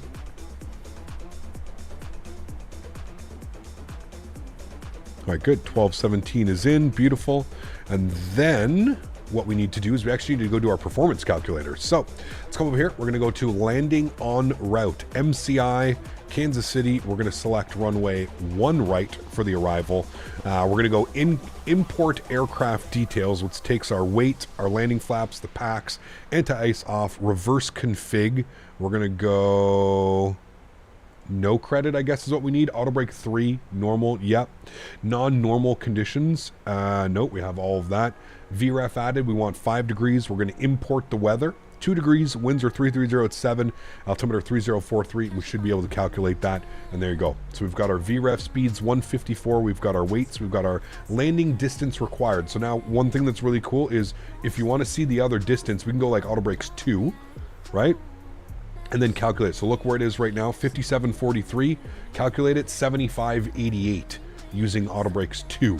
So it's pretty cool that we have this now, so we can kind of plan this really. Let's say, you know, you're flying in an event or something like that, and you know that there's, you know, a taxiway off of the runway, a high-speed exit or something at a certain altitude or a certain distance down the runway. You're going to be able to actually kind of plan for that now. So we're going to go auto brakes 3. I always use auto brakes 3. We'll calculate that. And again, you can see here a VREF 154 and landing distance available 9,500 feet, and we're going to take 5,700 feet. So cool. So we've got all that. That's been all done as well. Beautiful. We're just going to plan 154 now. We can go back here to our electronic flight bag, go back open to our charts, and we'll go ahead and take a look at these. We'll actually go back to our star charts, and we'll populate that for now. We'll go into here, make that full screen. Good. Cool. Does Symbree flight plan uplink work? Yep, it should. Just make sure you put your username. So if you go into the settings, you have to put your username down. So if you come down here to the EFB, you go to electronic flight bag, and you come down here to the settings tab, and then you go to Symbrief alias, and you put your Symbrief alias. Throw that in there. If you're curious how to get your Symbrief alias, very simple. You go over to your Symbrief page, And you come down here to account settings, and you'll see here username right there. Alias username.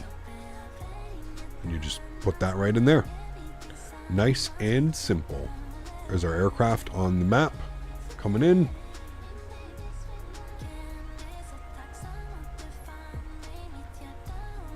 Can you post the new winglets, wing views of the EFB wing view after the stream? Yes, correct, I will. Yeah. How was across the pond? I got a slot, but I forgot I was traveling. It was good, John. It's good, man. 6.5 hour flight time, just shy of 6.5 hours.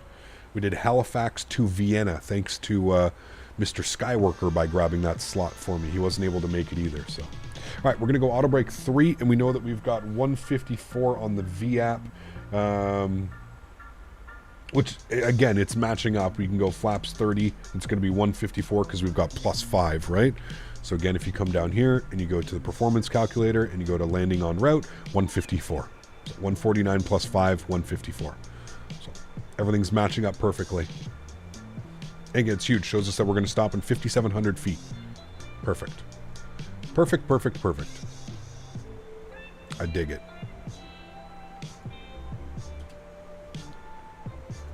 You didn't know why we didn't crash desktops for the past couple of weeks. Almost every time that I fly, I reinstalled, updated, and everything. What's your graphics driver doing? Have you updated your graphics driver?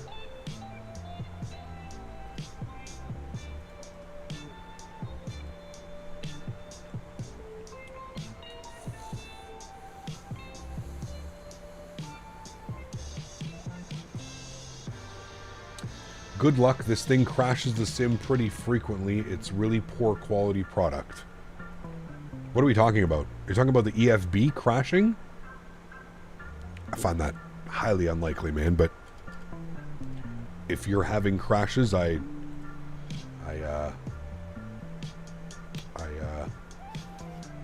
don't know what to tell you. You prefer no EFB? Well, do you know what's really awesome? You don't have to turn it on. You can turn it off if you don't like it. So if you are having crashes or you're having issues, go to the menu page, go to the PMDG setup, go to the aircraft, go to equipment, go to page 16 of 17 and disable the tablet. It's that easy. Instead of coming onto a YouTube stream and complaining about it, it's that easy. You know? It's that easy, man. Do you play Citizen Skylines? The new one just came out and it's a blast. I do. I plan on picking up the new one. I'm just waiting for some of the performance issues to be kind of fixed, you know? Are you happy with the Sens? I mean, we'll see, man. Still too early, you know?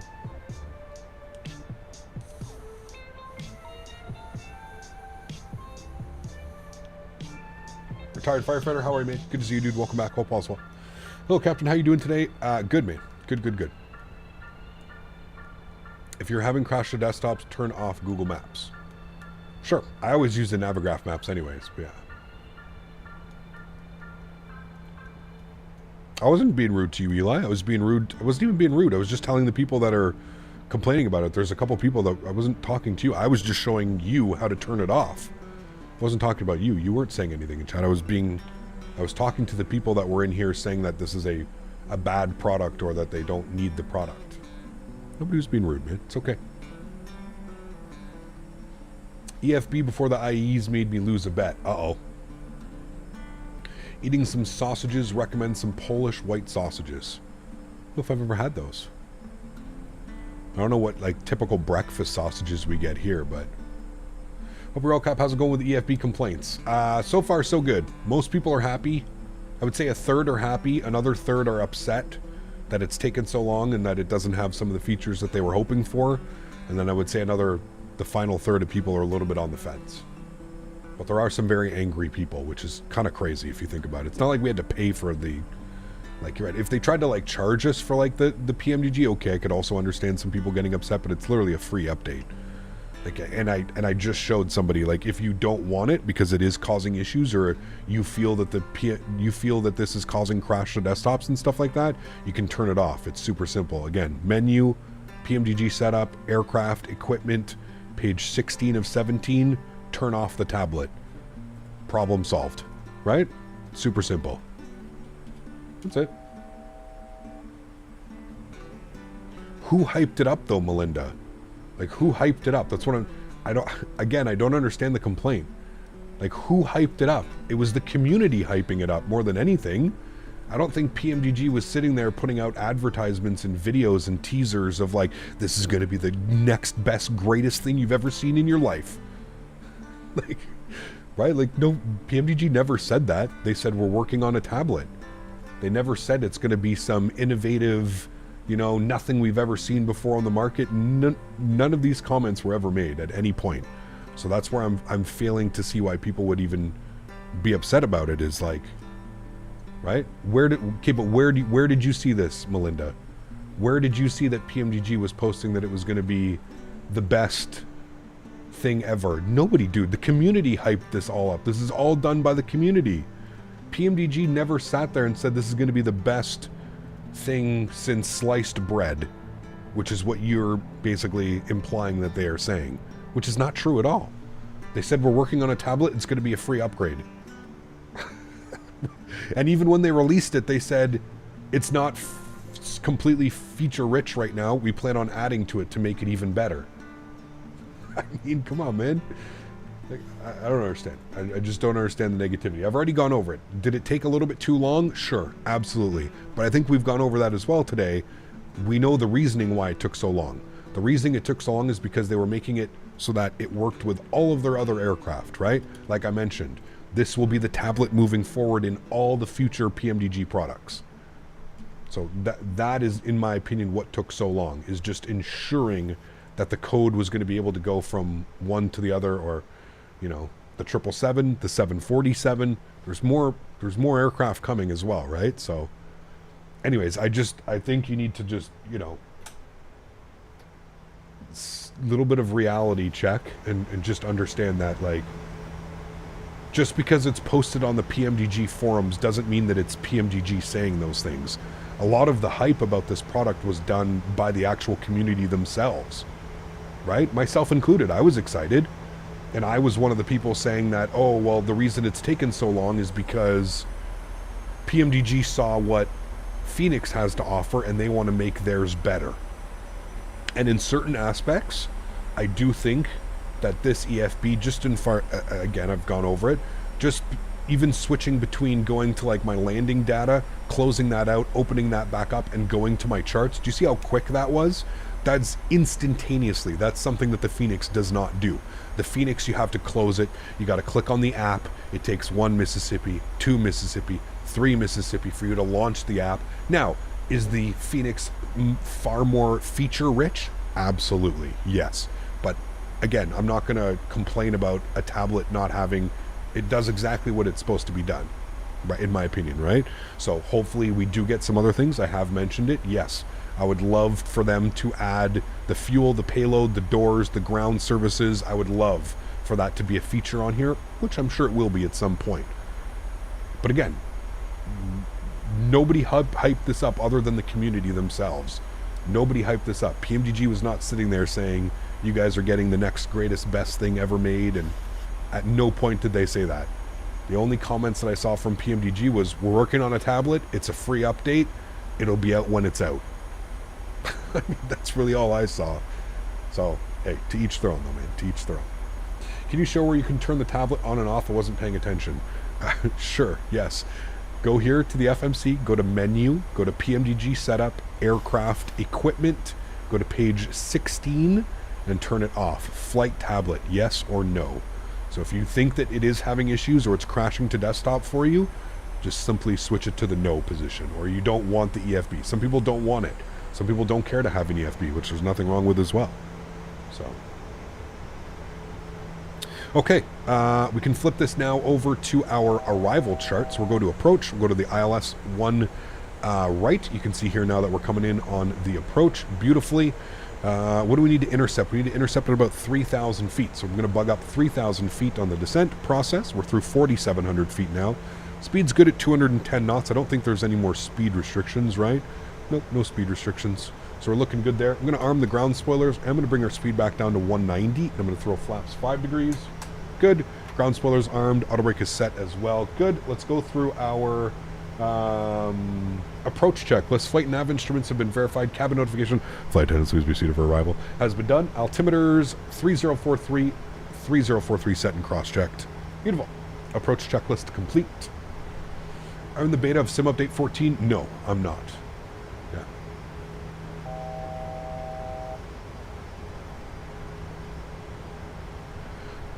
This is a cool approach, to be honest with you. 2500. Beautiful visuals. We've got the runway out there. There's 10 left. We're going 10 right. Or 1 right. I'm going to arm our localizer. Good. And you can see now we're slightly under the glide path, which is perfect. We should be capturing localizer, which we are now. VOR loc, and then I'm going to arm approach switch. Good. Speed 190 is good. Now that we're on that, that looks good. Let me bump back over here to our performance tool, and just to confirm our our VREF, not VAP. VREF speed was 154, and we're planning for 5,700 on that. That looks good. I'm going to close you. I'm going to open you back up. And actually what I'm going to do is I'm going to zoom all the way in here. Show you guys another cool little feature of this. I'm going to zoom all the way in. How do I turn off the EFB function? Sorry, mute to the stream. Another $50 donation. I'm going to go right here. We're going to full screen that. We'll have a good look at this fucking guy, dude. Huge no floaties to you, my friend. Mr. Max coming in with another $50 donation. Jack, can we please show some love for Mr. Citation Max? This guy, dude. Proper troll. Proper troll. Gear down. Thank you for the support, man. I appreciate you. Let's get all of our lights on. We're looking good. Let's go flaps 15 degrees, and our VREF was 154, so we'll bug that up now. 154 on the VREF speed. Speed's rolling back nicely. Huge no floaties to you, man. Thank you very much, Max, again, for another $50 donation. Incredible, man. Thank you, dude. Let's go flaps 25 degrees. Give you some nice wing views here of those flaps coming out. Chad, I think this is the first time we've flown Sun Country in like years as well, so we have to have a nice greasy. Let's go flaps 30, which will be our landing flaps today. Beautiful. And all of our lights are on. Start switches over to continuous. Good. Landing checklist. Gear down 3 green. Flaps 30, 30 green. Speed brake armed. Green light. Engine start switches over to continuous. Landing checklist complete. Yoke cam is on. My aircraft. My throttles. Enjoy the arrival, my amigos. I'll catch you down on the ground.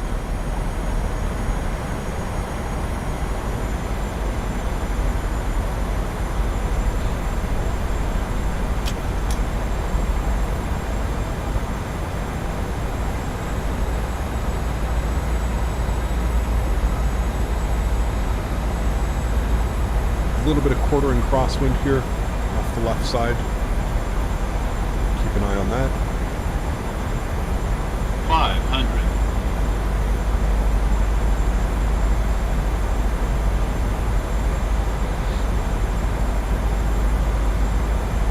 400. 300. 200.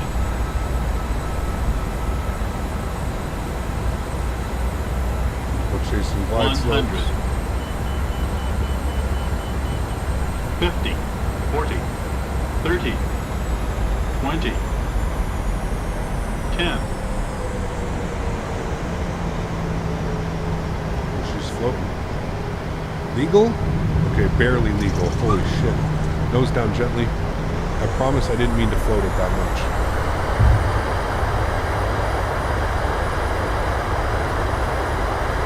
Feel free to spam the float emojis at me, chat. 6 knots, reverser stowed. Ladies and gentlemen, welcome down to Kansas City. That deserves the float emoji. That was a bad one. I mean, we kept it legal in the touchdown zone, but I think our chief operating pilot would be probably upset with us on that one. I deserve the float emoji. Let me have it. Let me have it, chat. I deserve it.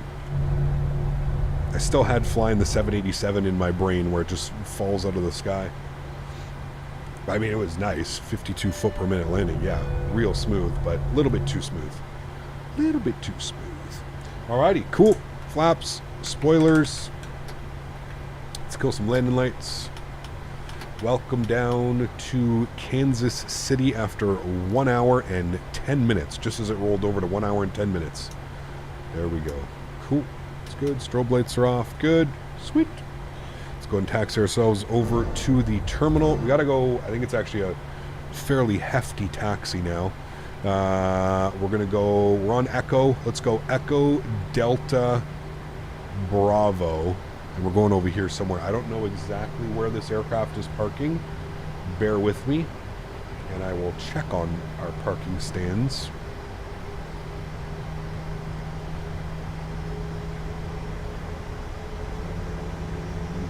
Parking is up in...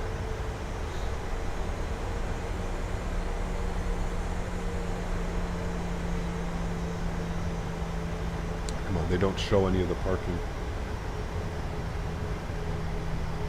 It's like they turn the transponder off before they get to the gate, so I don't know where they're parking. Usually one of them will leave it on and you can see where they park, but like they're all turned off. You can't see where they're parking. This one's on. Okay, so they go to the back side. They go, shit, I don't even know what gate those are. Hold on. We're going to be back here like Bravo 65, something like that. Bravo 65, Bravo 63. Whoops. Don't mind me. GSX. Let's go to Bravo and we'll go 63, I guess. It's right on the corner. Bravo 63, no. And let's go like G2 because I don't know any of the other ones. And this should be our turn, yes, on Delta, which it is. Beautiful. Turn on Delta. Float, but still a butter. Yes, yeah. The worst is when you float like that and then you don't get the butter. That's the worst. If you're gonna float it, you at least got to get the stupid greasy landing. Which was weird because I cut the power a little bit later than I normally would have because our speed was like really starting to bleed off. But I think we almost hit like a pocket where you can see, like if you watch the replay, that the speed didn't bleed off nearly as much as I thought it would be. People are so quick to forget that PMDG has given us a very high quality 737 variant for $60 a piece. People are more worried about the tablet than the airplane quality of the hype created by the community. Correct. Yeah. Again, that's what I mean. It was never, I never once saw PMDG like out here telling us that we're getting like the next coming of Christ with this EFB, right? Like that was never the case ever, you know? So, yeah. Ooh, this guy's at the old terminal. They don't even... So this is the old terminal, chat. This is why if you're going to pick up the scenery, make sure you get version 2. This is the old terminal. They're actually not using this terminal anymore. So I wonder if these people just don't know that. They're just or that's the only scenery that they have. Maybe they have version 1, but yeah. Gate should be something like Zulu 8 where we're going? I don't know. Do I use packs? No, I don't. Nabil, what's up, man? Good to see you, dude.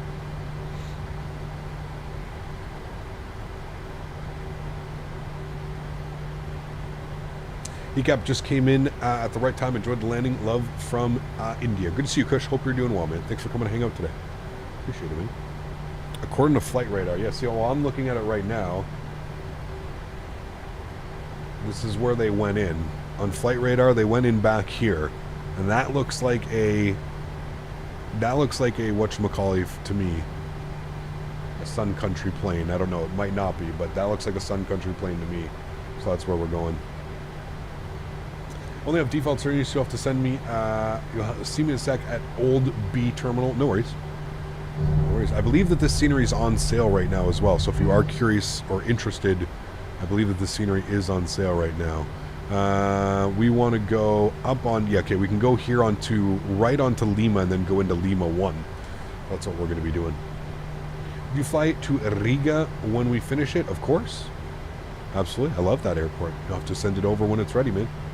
Sun Country usually makes you get out on the runway, don't they? I don't know. I've never flown them. Never flown them.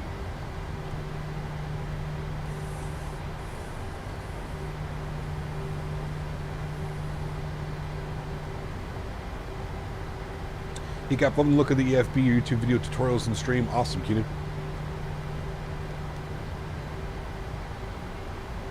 TM yoke pack is arriving on Monday. Can't wait. Well overdue upgrade for my Logitech one. Oh, baby. You are in for a treat, my friend. Hello. First Officer Daisy is here. Can you come here, say hi? Come here. Come here, look. Come here. Say hi. Come on. Oh, First Officer Daisy. Hello. Okay. Short visit from First Officer Day today. Was that my gate right there? What the hell's with these gates? Where's my gate, chat? No, that's my gate right there. Okay, good. Sun Country livery is fantastic. It is. I like it. Very nice. Very nice. All right, spool up the APU. Runway turnoffs are off. First Officer Daisy checking in, doing everything she can. Okay, I think it's that one over there. I think that's our gate. Because I see the marshaller and tow. That scenery is okay. I think I gave this scenery a 6.5 out of 10. It's not the best. It's not the worst I've seen. It's definitely not the best. Bravo 63 for us, chat. Goes into the stand. We don't need to go blinding anybody. Taxi light can come off. Maybe we get a dance today for our first time flying Sun Country in a long time. And we get a dance, chat. Daisy wants a walk, dude. We went on a long one this morning. Pardon me. In the snow. She was tearing around. Very happy girl she was this morning. Very happy. Park brake is on. Upstairs. APU gen is on. I think that's it. Let them up. Excuse me. Shut them down. There we go. Beautiful. Let me get this done. Hydraulic pumps come off. Probes auto. Good. It's got that. That's done. That's done. That's done. That's good. That's good. Fuel pumps. Good. That's good. That's good. We'll get APU bleed on. Isolation valve open. And flip you to APU gen. And that is good. Anti-collision light goes off. We'll get the jet bridge connected. And TCAS over to standby. Good. Parking checklist. Shutdown checklist. Park brake is set. Fuel pump switches as required. Seatbelt signs are off. Window heat as required. Probe heat is in the auto position. Anti-ice is off. Electric hydraulic pumps are off as well. Air conditioning panel is set. Anti-collision light is off. Engine start levers are cut off. Transponder is standby. Shutdown checklist complete, friends. Let's go ahead and disconnect, or sorry, request deboarding. Beautiful. Turn the sounds down. Over here. And there we have it, chat. A beautiful, successful flight in the Sun Country livery. Absolutely wonderful. And now we plan the return flight. Get some tunes bumping for you guys. And we plan for the return. Give me a second. I'll get all this done here. MCI over to MSP.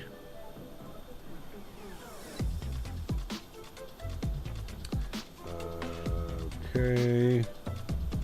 Let's go to SimBrief, new flight.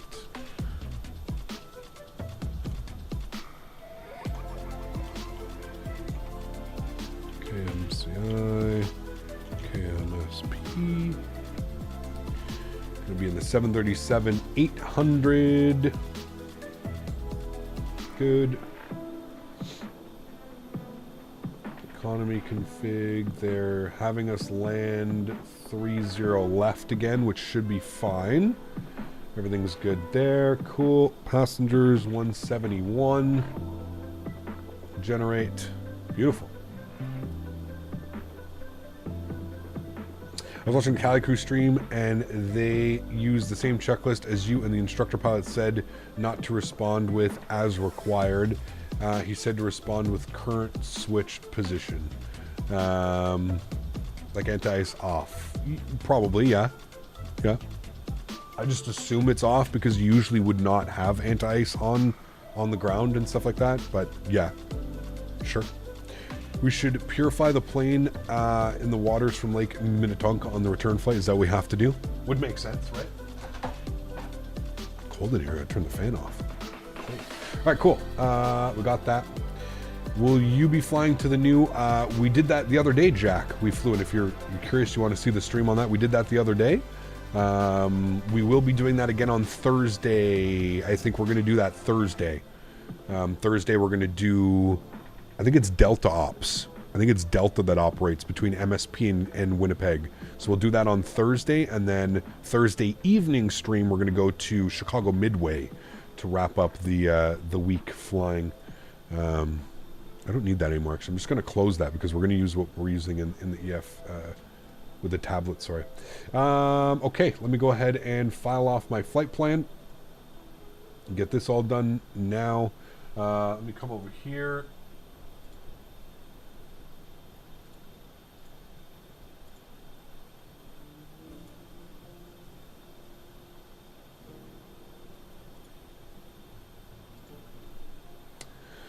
All right, 35,000 feet for the return flight. That's good. Let me go ahead and reconnect on VATSIM. Good. Let me go ahead and update our banner up top.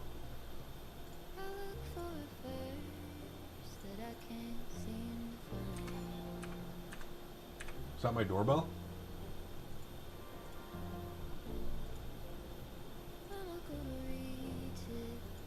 I'm supposed to get my Tobii eye tracker, chat. I think that was my doorbell. Hold on, I'll be right back.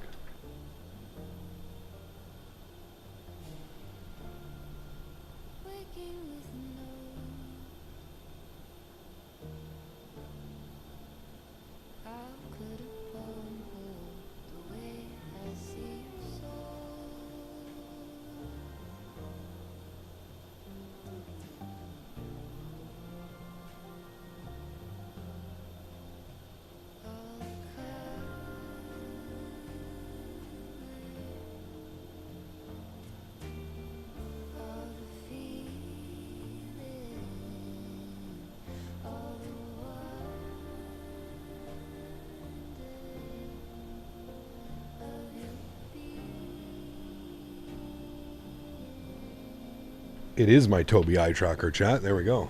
Maybe we'll set that up and have that for our Thursday stream.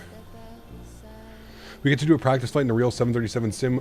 Would be cool to see a video of it. A practice flight? No, I get there and I jump right into it, man. There are no practice flights for me, unfortunately. I live a little bit too far away to do practice flights. But, okay, let's jump inside. Start working on some stuff down here, shall we? I'm going to go to GSX just so we're not sitting on the ground here forever. We're just going to restart the Kutao script. Actually, you know what I'm going to do? I'm going to restart it completely from here. Exit. Hello? Thank you. Okay, and then we're going to start. I'm going to go to my desktop. We're going to go Kutao. I'm going to run as admin. Yes. Good. We'll restart it completely. Really enjoy my Tobii. No issues with FPS. Good. Awesome news. Cold Engine, thanks so much, man, for 3 months. Appreciate you. You said when I was watching your stream before 2 years ago, I thought you got a suit, even though I know it's a shirt every time I think it is a suit. Nice. You're absolutely correct. The only hype PMDG put out was about the 777. Yeah, none of that. So Tobii unboxing. Yeah, we can unbox it when we get airborne. Sure. Yeah. Talking about chickens and stuff, I have to eat empty tortillas because my wife is out at work. Uh-oh. That's not good. That's not good. All right, let's go to, let's flip you. So those are off. Flip you, that's off. Okay, let's go to GSX. We're going to go to GSX settings. I just want to make sure that it's saved them. Audio, music, music, music. Okay, so they should all be there.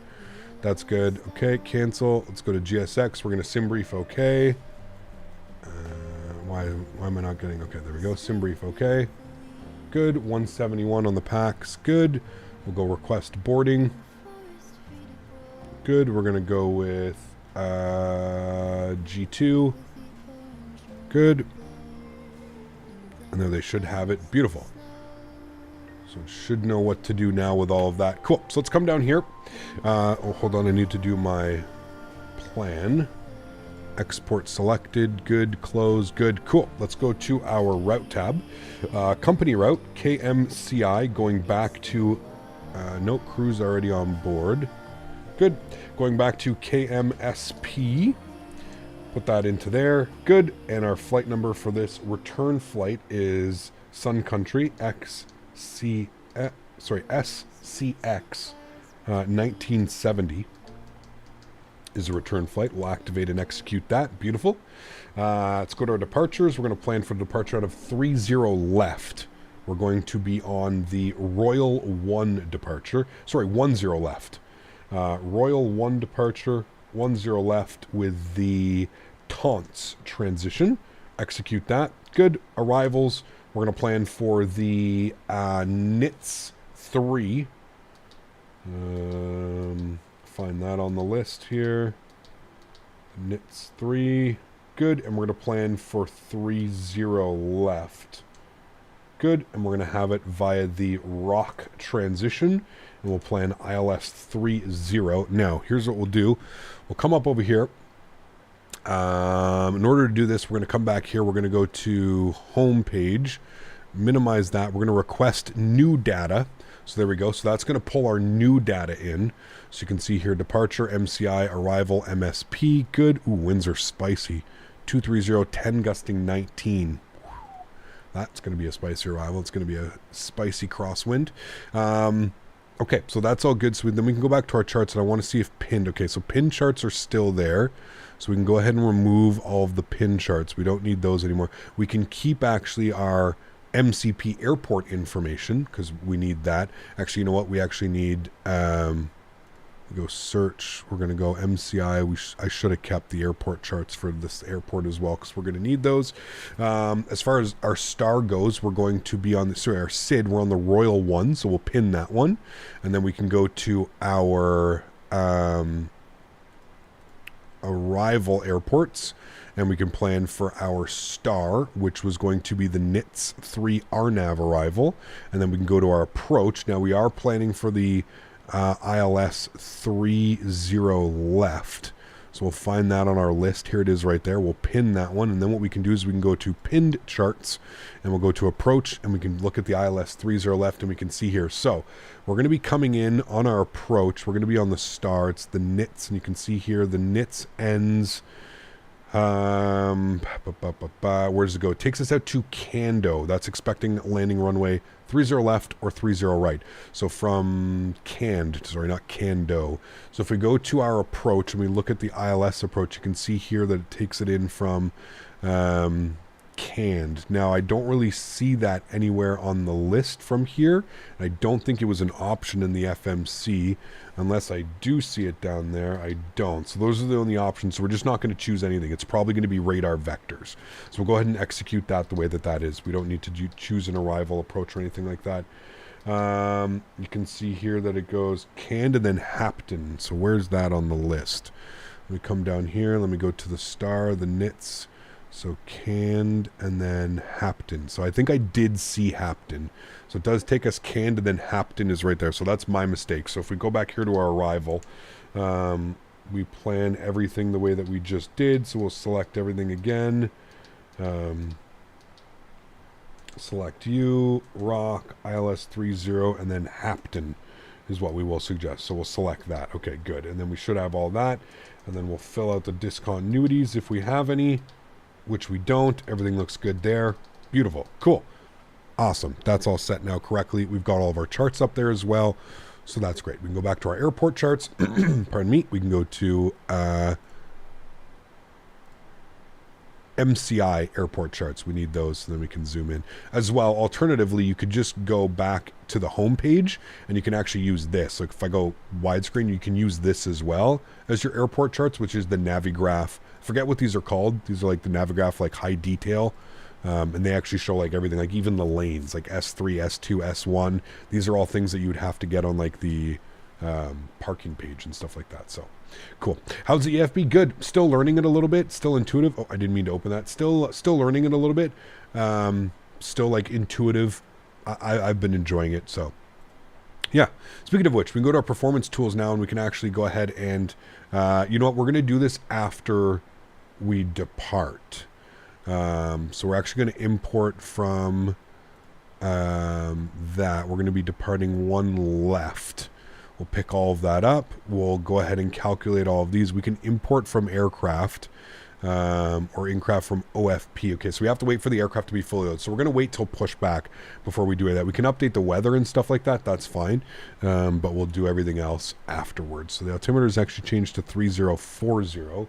So we'll bug that up. 3040, left side and right side. Good. Initial climb today on the the Royal 1 departure. Our initial climb today will be 10,000 feet, as you can see here on the chart. Make that big for us. 10,000 feet is the initial climb. So that's perfect. We can go back here. We can go back to our performance tool.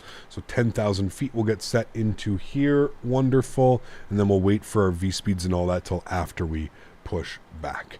And then you can select the cell temp. Yes, correct. Beautiful. They're walking down the jet bridge. We are reboarding the aircraft now. Essentially good for push. We're just going to wait for all of this to happen now.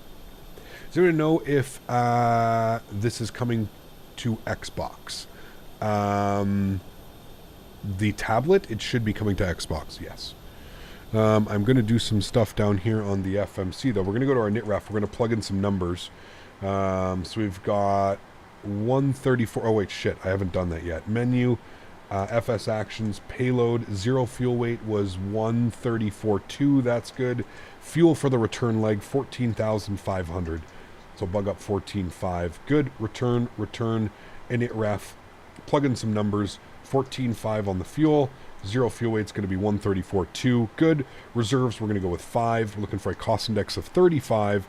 We're going with a cruise level today of 350, 35,000 feet. Our average wind component at 35,000 feet, 261 at 76. So should be nice on that one. We'll execute that. Good. We're going to go ahead and do our N1 limits. Now, do we wait for this? I guess we wait for pushback to do this, right? Because if you guys were saying they usually wait for pushback to grab these numbers, or I guess what we could do is we could do these right now, right? Okay, let's do this now, and then let's do this after pushback and see if there's any major difference. Because you guys were saying some operators do it while you're sitting at the gate, and then some operators do it after pushback, just to confirm that the numbers are still the same. So we'll try that out. So we've got everything in here. We're expecting runway 1 left, 1,000 feet. That's good. Runway heading 120, good. Runway slope, good. Length, good. Surface conditions are dry. Flaps, we're going to go optimum, which is flaps 5 degrees. We can select 5, but we're just going to put optimum. So we'll go optimum. Takeoff derating, we do want to use a takeoff derate 1. That's perfectly fine. Anti-ice will be off. Good. Our 0 fuel weight was that. Sorry, our gross weight was 148. 148,253 is what we were scheduled for. It's showing 148,712. That's fine. Takeoff CG weight 1927. Packs will be on for departure. We've imported our flight plan, so now we can go ahead and calculate our V-speeds. And you can see here our V-speeds, not much has changed. You can see our N1 90.94, so it's going to show 91 on our N1. Takeoff derating, cell temp is 33 degrees, so we can select that 33 degrees. We'll populate that, and that's going to be a takeoff derate. And you can see actually the numbers are actually matching right now. So 33 degrees on the cell temp, and you can see here that we've got a derate of 90.9, which is exactly what that one is. We'll do a derate on the climb as well. So there we go. Those numbers actually matched properly. And then we go to takeoff. We can select our takeoff speeds. We're going to be doing flaps 5 degrees. CG weight 19.3, which gives us a trim value of 588. Again, those numbers are all matching here. Flaps 5, trim value 588. And then we've got our V speeds 42, 42, 48. So we'll come down here. We'll bug those up. 142, 142, 148. And if any of these numbers change, we'll redo this after we push back. And if any of those numbers change, then we can go back and change those numbers. But I think it'll be interesting to see how exactly it works after that. I'm just going to send us direct to JDOG. We don't need to go to the MCI VOR. So first waypoint that we're going to be going is radar vectors, I believe is what the chart calls for. Let's see what it is again. Flight bag, charts, and it was, straight out departure to JDOG. So climbed on assigned heading. So it's going to be 010 on heading initially, 010, and then proceed direct JDOG. 010 on the heading select, and JDOG. 012 to be exact with runway heading. 012, so we're just going to go 010, and then we'll proceed direct JDOG. And that's it. Cool. Sweet. Wait for the rest of the passengers to board up. Crew is done. So that's good. Kev, what's up, mate? Good to see you, dude. Hey, Cap, it's snowing, so I got to get back to work. Just want to say hi. Mrs. Javi. It's good to see you, my friend. It was snowing here last night as well. We have snow on the ground right now. Not very nice, but we do. Good to see you, man. Is there any way to keep the EFB there when switching between airframes? You may have to just enable it on all the airframes. Super simple, man. Just come down here, go to the menu button, go to PMDG setup, aircraft equipment, page 16, flight tablet, yes. I don't think you can copy this. It's going to be aircraft dependent. So, yeah. Is this scenery worth the price? If you can get it on sale, I would say it's worth the price. I wouldn't pay full price for this. Now, it is cool that they include like the old terminal that hasn't been demolished yet, so that old terminal is still there. And then we've got the new terminal here as well. It is cool that they added that, but yeah. He got the way I do it in my university's computer lab to file a flight plan on SimBrief and go on the weekend and fly the route. Feels good to have a routine. Nice. Awesome, man. Very, very cool.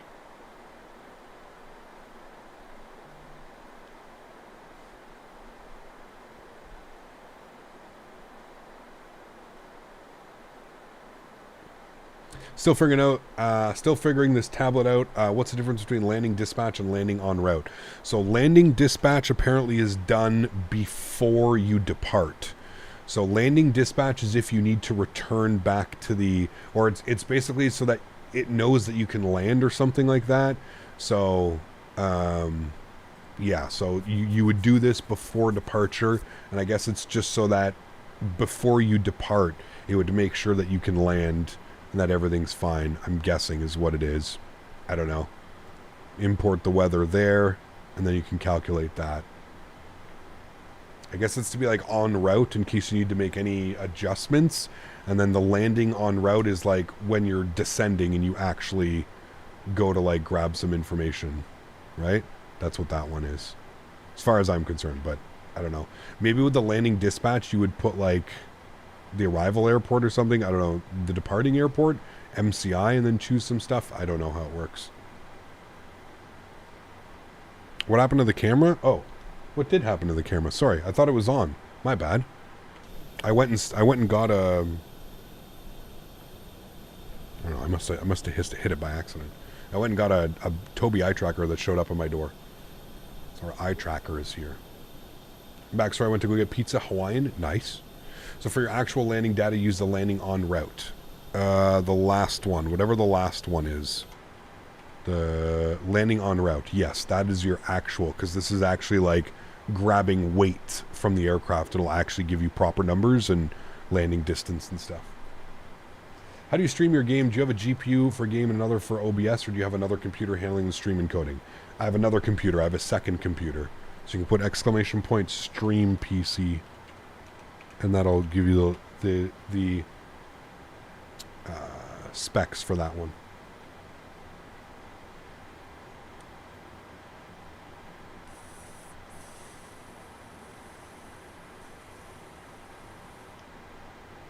Yeah, absolutely, Dylan. Yep. Feels good to have MSP, man. Huge Delta hub. Like you said, it just offers a lot of options as well. A lot of options. All right, passengers are almost done boarding, chat. We've got like 5 more passengers, and then we're going to plan for our pushback. So let's go ahead and start running through some of our checklists here, shall we? Pre-flight inspections, interior and exterior inspections are complete. Circuit breakers have been checked. Nav and display switches are normal and auto. Passenger signs, we'll get those to the on position. We're getting the last 2 passengers, so we'll get our passenger signs on. Window heat is on, bleed air switches are on, pressurization panel is set 35,000 feet, good. And our landing altitude, let's actually grab that quickly. Landing altitude into Landing altitude is going to be airport. Actually, let's go to approach, and it'll actually give me the... Yeah, see, that's the only thing. It sometimes I've noticed that it bugs back out to the main menu instead of going to the approach. It'll bug out there, but airport elevation 842. So bug that up. 842. We'll go 850, I think, or 800. Yeah, we'll go 800, I think is what you would do. Good, that's set, that's done. And then we can go back to you, just go back home for now, and then make this big, good, and then zoom this in, good, and then just turn that on, good. Cool, that's done. Pressurization panel set, pressurization mode selector is in the auto position, good.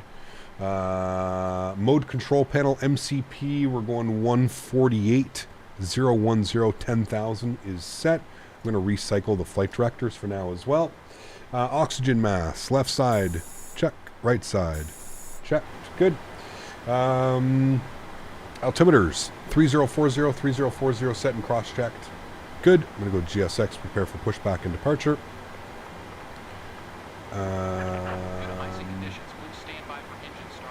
Good. Flight nav instruments have been checked. Warning and annunciator lights have been checked. Speed brake is down. Takeoff warning. Checked and closed. Engine start levers cut off. Stab trim switches are normal. Fire warning has been checked. Radios and transponders. No ATC out of here, so we're just going to put 2,000. Good. We'll put that over to XPNDR. Good. Radar is off. Rudder and aileron trim free and zero. Parking brake is set. Windows closed and locked. Flight attendant briefing has been completed. Departure briefing is complete. Logbook and QRHs are on board. Fuel required. We need 14.1. We've got 14.5. Perfect. Pre-flight is checked. Pushback. Checklist. Next. Doors. Should tell us up here. Forward entry is not closed yet, so we'll come back here. We'll go to doors. It's closing now. Beautiful. Doors closed and locked. Hydraulic panel is set. Fuel panel set. Flight deck door closed and locked. Transponder XPNDR. Pushback checklist complete. Have you tried a flaps 1 takeoff before? Apparently you can do that on the runways over 10k feet. Interesting. No, I haven't. Quick question about the rides in Sim 77. Use the default sounds or is there a custom sound pack? I've only ever flown the GE, the General Electrics. They have a custom sound pack. The Rolls-Royce use default Microsoft sounds. So if you do want to fly, just use the GE engines. They have the sound pack.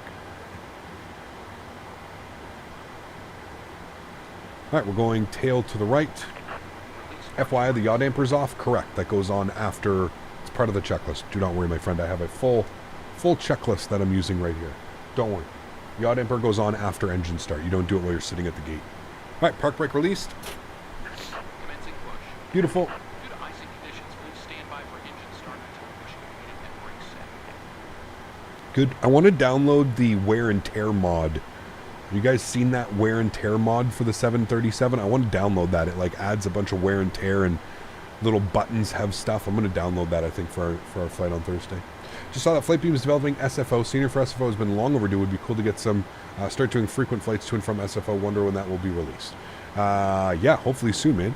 Hopefully soon for sure. Yeah, I've known about that for a while. Flightbeam is just a little bit slow in development. All right, engine number 2 over to ground. Start valve open. We're going to go and get the packs to the off position. That usually helps when you're trying to start engines. Packs go off. You can audibly hear engine number 2 spooling up. Good. We're looking for 25% N2 and then we'll introduce fuel. The only guides you would recommend for a 310 FCU, I did my first flight in it, but the FCU was no 320 FCU.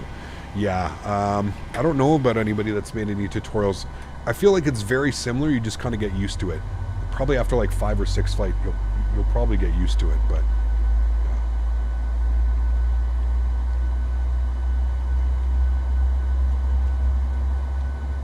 Are we attempting 410? No, we're going to 350.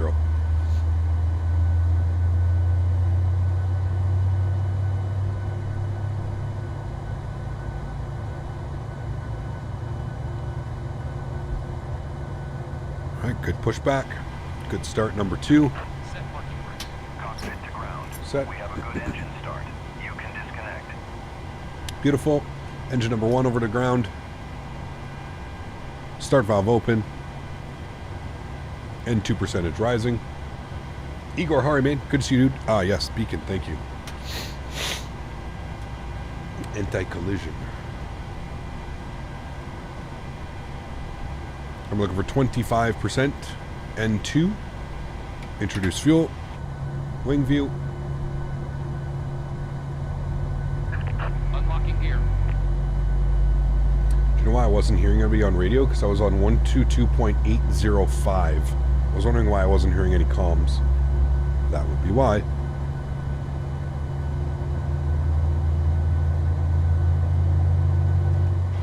Looks like we got 2 good starts. Tow truck disconnected. Bypass bin removed. Beautiful. Left is clear. Right is clear. Left is clear. Right is clear. Remember, guys, if you haven't done so, don't forget to smash down that thumbs up button. We're looking for 300 likes on today's live stream. Hopefully, we can crush that goal. Look at that. As soon as I switch it over, we hear people. Nah, checklist is not part of my... the beacon would not be part of my checklist. The beacon would be actually on the first officer. But yes, that's something that I usually forget. On more than one occasion, I forgot that. Okay, let's get everything for the after start checklist completed. Let's go upstairs. We'll make sure that our gens are on. Good. Probe heat's on. Yaw dampers are on. APU bleed goes off. APU goes off. Packs go to auto. You're over to Gen 1. Good. Cool. After start checklist, generators are on. Probe heat's on. Anti-ice as required. Air conditioning panel is set. Recall is checked. Auto brake over to RTO. After start checklist complete. Flaps 5 degrees. Trim value today. Okay, so hold on. Let's go ahead and look at these numbers and see if anything has changed. So we'll go to performance tool. We're going to go import from aircraft. So some numbers have changed slightly. Other than that, everything is still the exact same. No updates on the weather, and we'll calculate V-speeds. Absolutely nothing has changed as far as V-speeds. So there we go. Beautiful. Cool. Flaps. We need our takeoff trim. 42, 42, 48 on the speeds. That's good. Takeoff trim is 588. Bring this down here. 588 is good right about there. Beautiful. Let's get our flight directors left side, right side. Good. And taxi checklist. Flaps 555 green. Takeoff speeds 42, 42, 48 set. Thrust. It's takeoff 90.9, which is set there as well, which is that. Stab trim 5.88 set. And flight controls checked, free and clear. Taxi checklist is complete. Beautiful. Park brake comes off. Runway 01 right. And we'll go ahead and taxi ourselves over to 1 left. How's the weather up in Canada? It's getting cold, man. Charlie. It's getting cold. Blake, what's up, man? Good to see you, dude. Welcome back. Hope you're doing well. We got our taxi light on.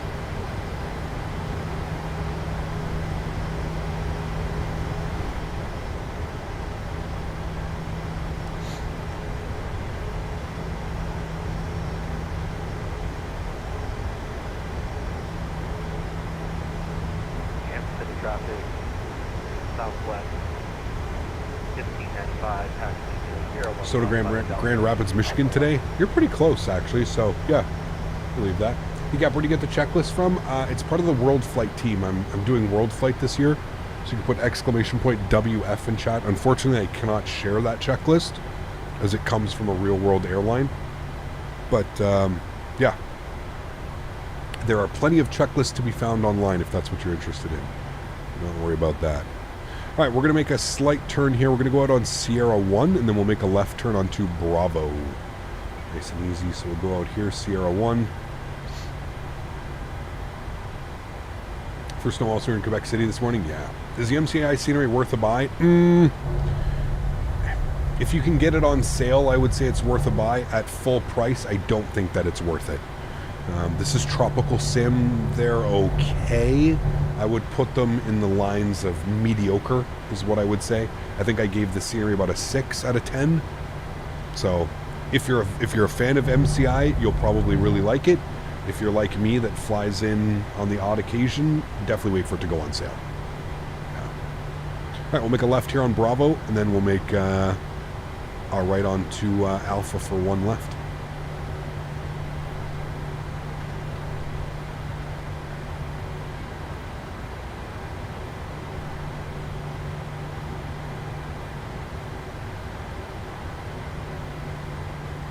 Good. I mean, performance is pretty good, so there's always that as well.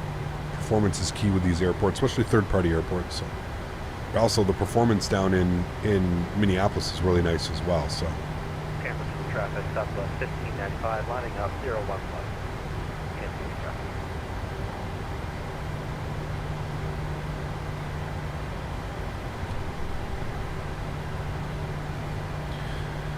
All right, beautiful. We've got all that set now. We can go back to our chart page and we can go open up our standard instrument departures. We'll pull up the Royal 1 and we'll get that onto our tablet there as well, ready to rock and roll for us. Beautiful. Is the MCI scenery work? Oh, sorry, I got that one. Yeah, like I always say, it's up to you guys, right? I don't want to deter you. I can only tell you like my experience. Just this scenery, for what it costs compared to some of the others that cost around this price, it's not worth it. But now, if you can get it on sale, hey, that's when I would say you get it. Kansas City traffic, Southwest 1595, taking off runway 01 left on the north on the Royal 1 departure. Kansas City traffic. He's done. Kansas City traffic, Sun Country, 1970, lining up behind the departing Southwest. One left. Kansas City. Takeoff, applying the Phoenix, do you turn the autopilot manually or just use the red button on the side stick? I use the red button on the side stick to disengage. Beautiful. Cool. Let's take the runway. We'll do our before start checklist. Sorry, before start. Before takeoff checklist. Runway position, one left inside and outside. Flaps 5-5 green. Navigation briefing complete. Takeoff warnings have been checked. Auto throttle is armed. LNAV is engaged. Sorry, we're going to go heading select engage because it is a heading departure. Transponder over to TARA, and we'll go ahead and make sure that all of our lights are on and start switches over to continuous. Beautiful. Before takeoff checklist complete. Thoughts on the EFB? I like it. I like it. Yeah.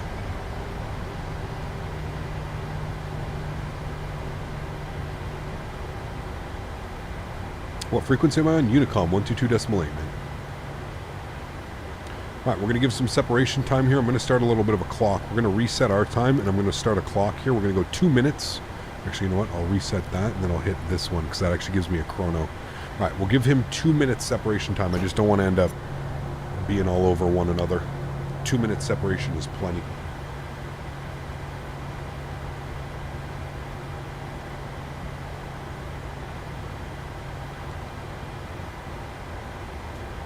Runway textures, the entire, like I said, the entire airport is very meh.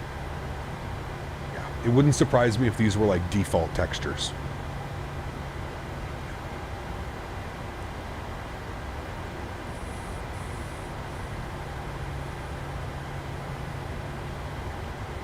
Yeah, I would agree. In real world, that would probably be the case, Vine, but unfortunately in the sim world, I feel like you need to give a little bit of extra time because, as we saw here before, somebody was flying Microsoft Flight Simulator and he had completely different weather that was showing, right? So real life 1 minute separation, probably absolutely fine. VATSIM, I always say go 2 to 3 minutes because you never know, right? Guys, can we please chill and chat? I mean, it's we're here in Flight Sim, man. We're not here to talk about world events and current events and stuff like that, okay? So just chill, man.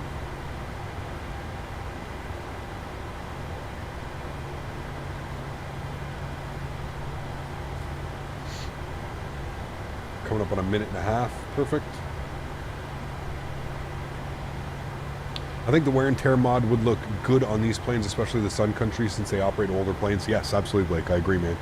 Yeah, I'll definitely get it installed. I think it's a pretty easy install, but does anybody know which one is like the better one that I should be using?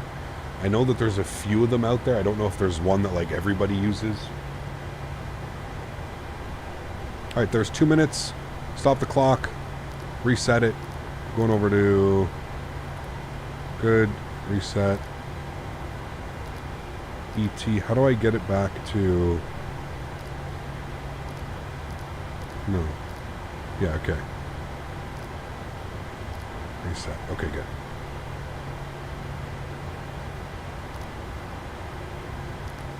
No, wait. What am I doing? Okay, yeah. Okay, cool. Kansas City traffic, Sun Country, 1970 departing runway, 1 left. Kansas City. Alright, chat. Yo, cam's going on. Sounds going up. Enjoy the departure, my friends. Throttle's up to 40%. Let those get stable.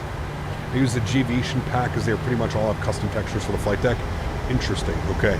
But I know there's one specific one that you can do for the flight deck, Jeff. Brakes are off. Chrono's on. Let's get it. Toga. Takeoff power set. I don't know why my heading bug came off. That's fine. Airspeed's alive. Thank you.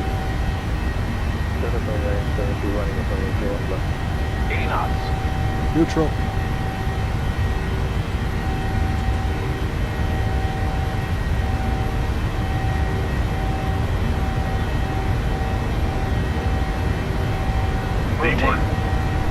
Rotate.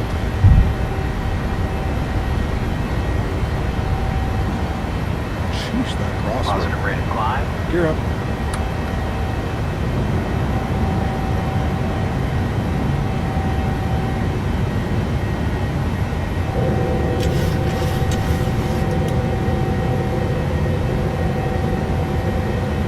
The chrono didn't start? Yeah, it's in the, it is 1 minute. Why are you not going into heading mode, though? Okay, there we go. And then we'll go VNAV.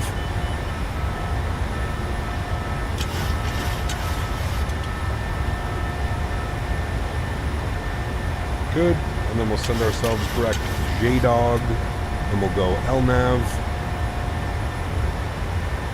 Slight left turn. Flaps up 1.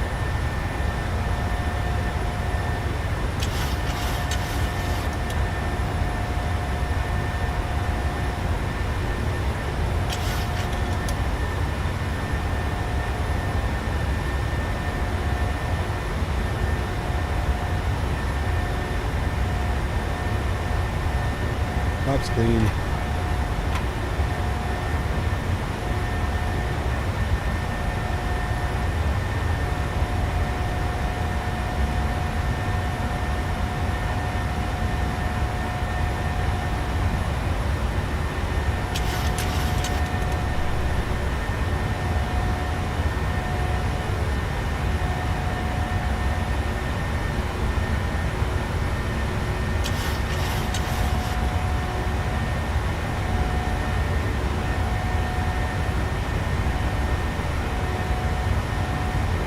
Auto brake off, gear locked.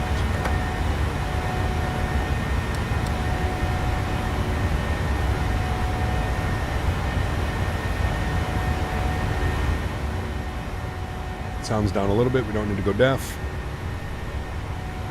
Cool. Nice departure.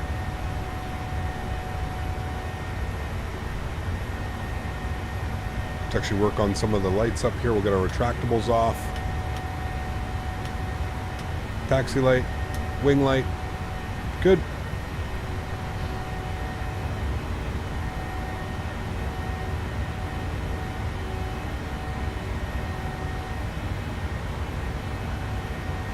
Alrighty, 7,500 feet, autopilot 1's going on, bringing you guys back up into the flight deck. Sounds can come back even more. Beautiful. And let's bug up our cruise altitude, which was going to be 35,000 feet. Good. After takeoff checklists.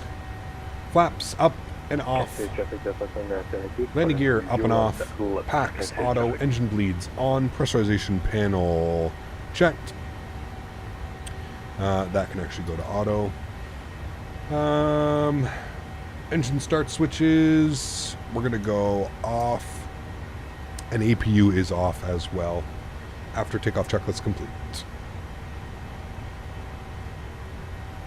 Seems to be the main one here. Okay.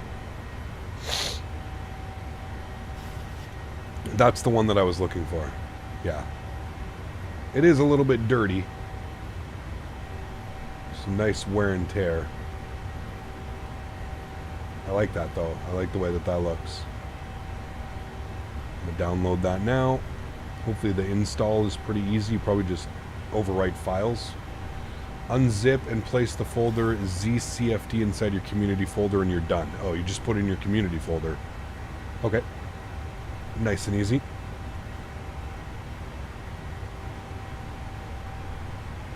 Nice and easy.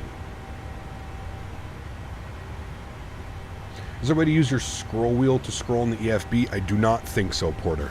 No, I don't think so. So you can see here, we're all the way out to J-Dog, and then we're going out to Taunts. We're continuing the straight out departure. We're not making that right turn. For us, we're going straight up north. You can see that's where our flight plan takes us. So very good on that. We don't need that open anymore. We can go back to like the home page. We could just use this one now. Now it's zoomed in a little bit too much. We'll zoom that out for you all. And there we go. Beautiful. I'm going to lock on to that. And there we have it. Beautiful. So honest thoughts on the EFB, haven't used it. I really like it, Jeff. I think it's super like intuitive.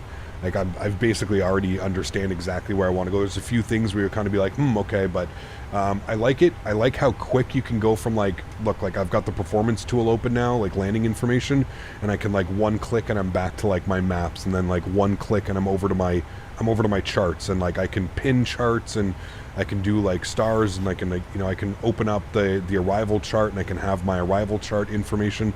It's very quick. It's very intuitive. It's much quicker than like, let's say the Phoenix as well. So I like that aspect of it. Obviously I would have liked to have been able to access my really only thing is I would have liked to have been able to access FS actions. I think FS actions should be added here. I should be able to close my doors, check my fuel, set my payload, operate the ground services. I should be able to do that from the EFB. So I think once they incorporate that into here, I think basically it's everything that I'd need. Other than that, there is an Easter egg. If you click on this, see how it goes. You can check this if you want a good laugh. If you're going to stream this later or something, just do this during stream and see what happens. It's pretty funny. But yeah, other than that, like, it's everything that I want it to be. Right? I think, again, it makes it a little bit more intuitive for chat as well. Instead of me just pulling up like Navigraph like on here and like showing this, which is still cool as well. I still like this. I still think that it's pretty neat that we've got a tablet now and I can do all of that on here. But yeah, I enjoy it. Looks like it's out of the way enough onto your left. I was worried that it would be too far forward on the FOB. No, it's perfect. Yeah, it's perfect. You just get a little bit of it here, and then I just set a new command, a new camera key to it. That's it. Coignette, thank you for your subscription. Appreciate you, my friend. Welcome, welcome. 18,000 feet, standard barrel left side, standard barrel right side. We got the landing lights off, good. And we got the seatbelt signs, so the auto position. Beautiful. Climb checklist. Altimeters, standard, set and cross-checked. Climb checklist complete. Beautiful. Cool. So there's some views of us climbing out here in the beautiful Sun Country livery chat. Sexy. Sexy, sexy. ECAP, can't find any keyboard holders like yours. You know anywhere I can find them? Amazon. Amazon, man. Which, like, what do you need? Like, you just want it for your mouse, or you want it for your actual keyboard? Amazon is the way to go, man. Or go to like any like computer hardware store or something like that. I don't know where you live, but any computer hardware. ECAP Live Traffic add-on to use. I use FS Live Traffic liveries from the fly-by-wire installer, but I'm wondering what other mods there are for traffic. That's what I use, just fly. Yeah, that's what I use, man. FSLTL. I'm on a 320 Jetstar next week, flying Auckland from my city, New Zealand, next Tuesday, the 7th of November. Can't wait. Very cool. I actually get to fly on my first MAX 8 coming up on Saturday morning, very early. I have to be at the airport at 4 a.m., which I'm not looking forward to, in case you were wondering.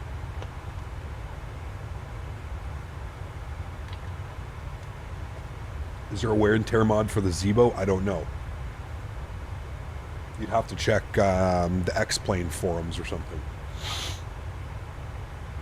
Hey Cap, good afternoon. Can I see the new iPad panel for the 737? Sure. There you go, man. We are currently en route right now. Going back up to MSP. Should have a nice tailwind. What's your schedule for next week with World Flight? Justin, are you part of the Discord? Because I'm going to be posting it on the Discord and I'm going to be posting it up on my YouTube channel. So I'm going to be posting it up on the YouTube channel at some point this week. I'm going to put it in the community tab of my YouTube channel. I can show you the schedule right now if you want to look at it. Here is my individual pilot schedule. So as it stands right now, my first flight is going to be Sunday morning at 10:55 a.m. I've got 2 flights going from Comodoro to Carrasco to Brasilia. I'm flying with Maverick as my first officer, and we've got Dan riding jump seat. That's our first day. Next day is Monday. I actually get to fly with Mr. Jeff Favion. Jeff and I, personally, we have the best legs. There are some really good legs throughout the World Flight, but this one is probably my favorite. This is the one that I'm looking forward to. Monday afternoon, we start at 3:05, and we should be ending by about 10 o'clock, 9:45. Now, keep in mind, this is all based off schedule, right? So we may be running behind, we may be running slightly early. So, but Jeff and I have the leg. We're going from Atlanta to Boston, which Jeff is going to be flying, and then we're going Boston to Winnipeg, which is the only Canadian leg on this thing.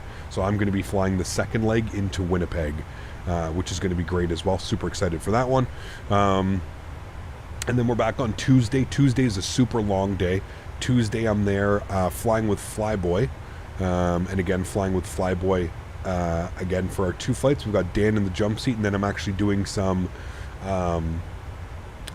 jump seats. So I've got a jump seat with Jeff and Paul. Paul's a real world A320 pilot as well, so it'll be really cool to hang out with Paul and pick his brain.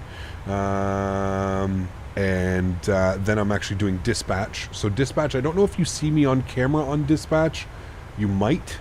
I don't know. I can't remember. I think Maverick said that there is a camera in the back on the dispatch person, so you may see me on camera for dispatch.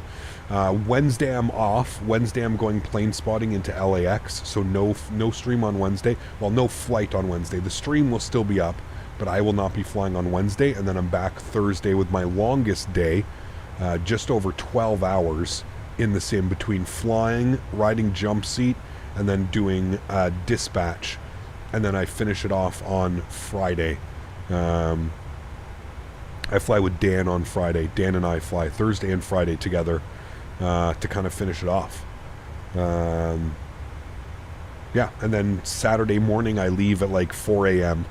My flight's at 5:10 a.m. out of LA on Saturday morning, so probably not a whole lot of sleep this Friday. Probably finish at 7, go out for dinner with the guys, one last dinner, and get back to the Airbnb and get ready to leave. So anyways, I will post this. I will post this up on my YouTube. I will also post this in the Discord, so this will be available for you guys the entire time. I see a lot of people asking questions. Yes, I will be live streaming the entire event, so when I'm not flying, the live stream will be up, but the chat will be off, so you won't be able to chat, but you'll be able to watch the stream. When I am in the simulator, or I am riding jump seat, or I am doing dispatch, I will have chat open and I will be able to it. The stream was going to be on lots of channels. It will be all on my channel. Yes, I'm going to stream the entire event for my channel. The entire event will be on Jeff Faviano's channel. The entire event will be on I believe Midnight Maverick, and they also have like a channel dedicated for the simulator, Fly with Rookies channel. So yeah. Greetings, Cap. Any thoughts on the Latin VFR 330 Neo? Worth trying? Still nothing from Aerosoft. Trying not to be overly negative. In my personal opinion, no, it's not worth buying. It's not worth supporting that type of behavior, in my opinion, Blue Star Line. Now, again, this is my opinion. I understand that everybody has different levels of what they're looking for in an aircraft and what they expect out of an aircraft. So, I don't know. For me, it's not worth it. Now, that may be completely different for you, but I don't, like I said, more importantly, even if it was worth it, like I wouldn't want to support that type of behavior from a developer. Like, Latin VFR is doing this solely to make money, right? Like, that's the only reason they're doing this, so, yeah. The chat for SoCal Crew will be on the whole time in the cockpit. Got you. So there we go. What's up, Cap? Just got the TM Boeing yoke, and it's a game changer over the Honeycomb Alpha. Goodbye, Honeycomb. Yeah, it's crazy, man. And you know what's crazy, Austin, is it's not even that the Honeycomb is a bad yoke. It's just the Thrustmaster pendular yoke is so much better. So much better. Yeah. When is World Flight? World Flight starts on Friday. So at the end of this week, Friday. I will be going live with it on my channel on Sunday. Sunday morning when I get to the sim. I'll probably go a little bit earlier. Or I may even go Friday night with Maverick. Maverick, on Saturday night when I get there, do you think we can set up like the stream? Maybe we'll stop by the sim and set up the stream. Anyways, I'll worry about that. It's either going to go Saturday night or Sunday morning. The stream will start going live on my channel. Yeah. Okay, so we'll do it Friday night after I land. We'll go get some in and out. And we'll get a nice stretch session going, and then we can go and get the sim running maybe the night before. That way I don't have to worry about it. Sunday, we can kind of just go. Yeah. How to donate during the event? Don't worry, Paul. I will have all the information about where you should be donating and how to donate. All of that will be pinned in chat.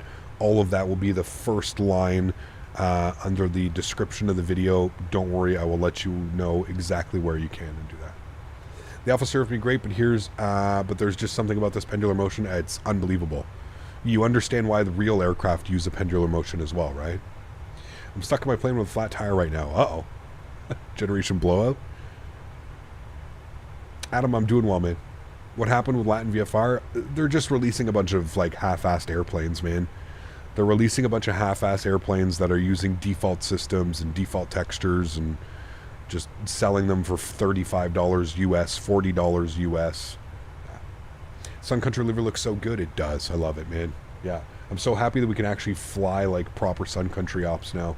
It's been so long, man. No.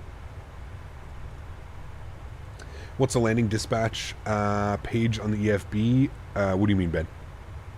Like, how does it work? For the landing... performance tool, so you would have landing dispatch. So this is something that you would fill out before your flight, probably just to confirm that you can indeed land at your current weight, and then your landing en route would be that would be basically your landing information. So you would do your landing en route to, like, this is okay, the information that I'm planning, you know what I mean? So I know that we're landing on runway 30 left is what we're planning. Gives you your elevation, the runway heading, the runway length, all the information. You can go import aircraft weight, so it'll grab the most current weight of your aircraft.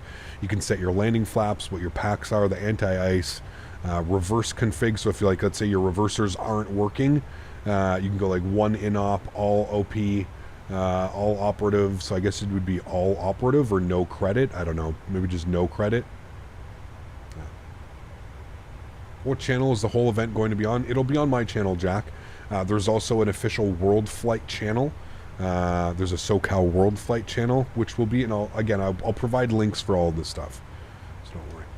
Are there any other good variants of the 737 other than the 800? There's the 800, the 700, and the 900. They also do the 600, but it's not really flown anymore, but yeah. Are you streaming LAX plane spotting? Most likely not, Vine. I don't think I can, because the stream's going to be up doing World Flight. So I can't have 2 streams going on at once. What I will be doing is I will be getting all kinds of YouTube shorts, and I'll probably be uploading a bunch of YouTube shorts, Vine. That's probably how things are going to happen. I'll record and make YouTube shorts of all the arrivals that I see, all the 777s, 380s, you know what I mean, when we're plane spotting. So they'll probably go up as YouTube shorts, to be honest with you, because then I can keep the live stream going, but I can also upload a YouTube short off my phone, right? So, Hiccup, how can I get the tablet my 737 as well?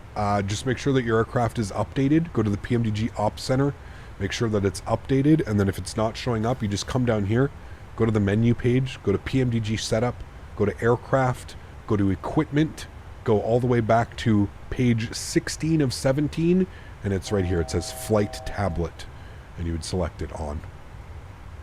Very simple.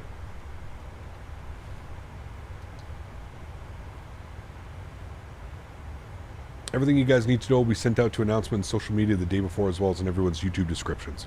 There you go. Are all the in the U.S. here, all landing distances calculated using no reverse thrust, so it would be no credit. Ah, okay, there you go. Haven't played with the tablet yet. Does it eliminate going into the FS action page? No, unfortunately not, Dell. That's the one thing that I think a lot of us wanted, and that's the one thing that's just not implemented yet. The FS action is definitely needed in here, and I think that would be a major addition to the tablet as well. Yeah.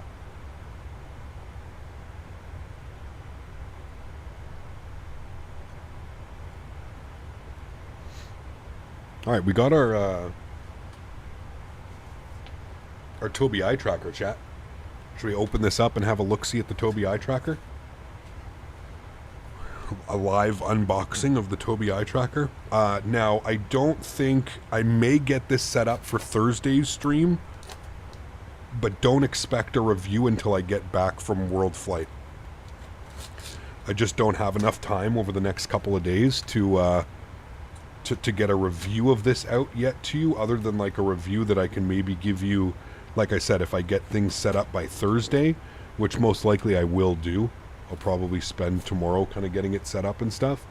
Unboxing cam? No, it's got my address on it, so I have to be very careful how I hold the box. You know how that goes. Don't give anybody your address. Yeah, I'll most likely get this set up for Thursday's stream, so at least we can have it, and we can kind of have it set up. I can take it out of this box. There you go. Okay. Comes in this one. Open this up like this. Duran, I know your address. It's CYOW. Yeah, I wish, right? Ooh, look at this. Very fancy, nice box. There it is, chat. The Tobii Eye Tracker 5. For those of you that don't know, I'm doing a paid video, a paid review. I always am going to tell you guys when I'm getting paid to do something. This is a paid review by Tobii. Nice so far, though. I mean, it's really cool. Where did those go? Oh, they're right here. What's happening? Happy Monday. Hope your weekend was great. Love the content. Keep up the great work. Midwest Hound TV. Thanks, man. Appreciate it. I had a great weekend. Had Cross the Pond. Got Cross the Pond done. That's right. Awesome, man. Hope you had a great weekend as well. The EFB is dog shit. They should have waited and added more of the EFB is pretty much useless. Yeah. I bet you're a fun person to hang out with. Yeah. Interesting choice of words. I mean, you know that you can turn it off, right, Roger? Like, you don't have to have it turned on, right? There it is when you open up the box, chat. Pretty cool. Have to do some research on it, because I know that it works with curved monitors as well. So, yeah, there it is right there. I mean, that's basically the gist of it right there.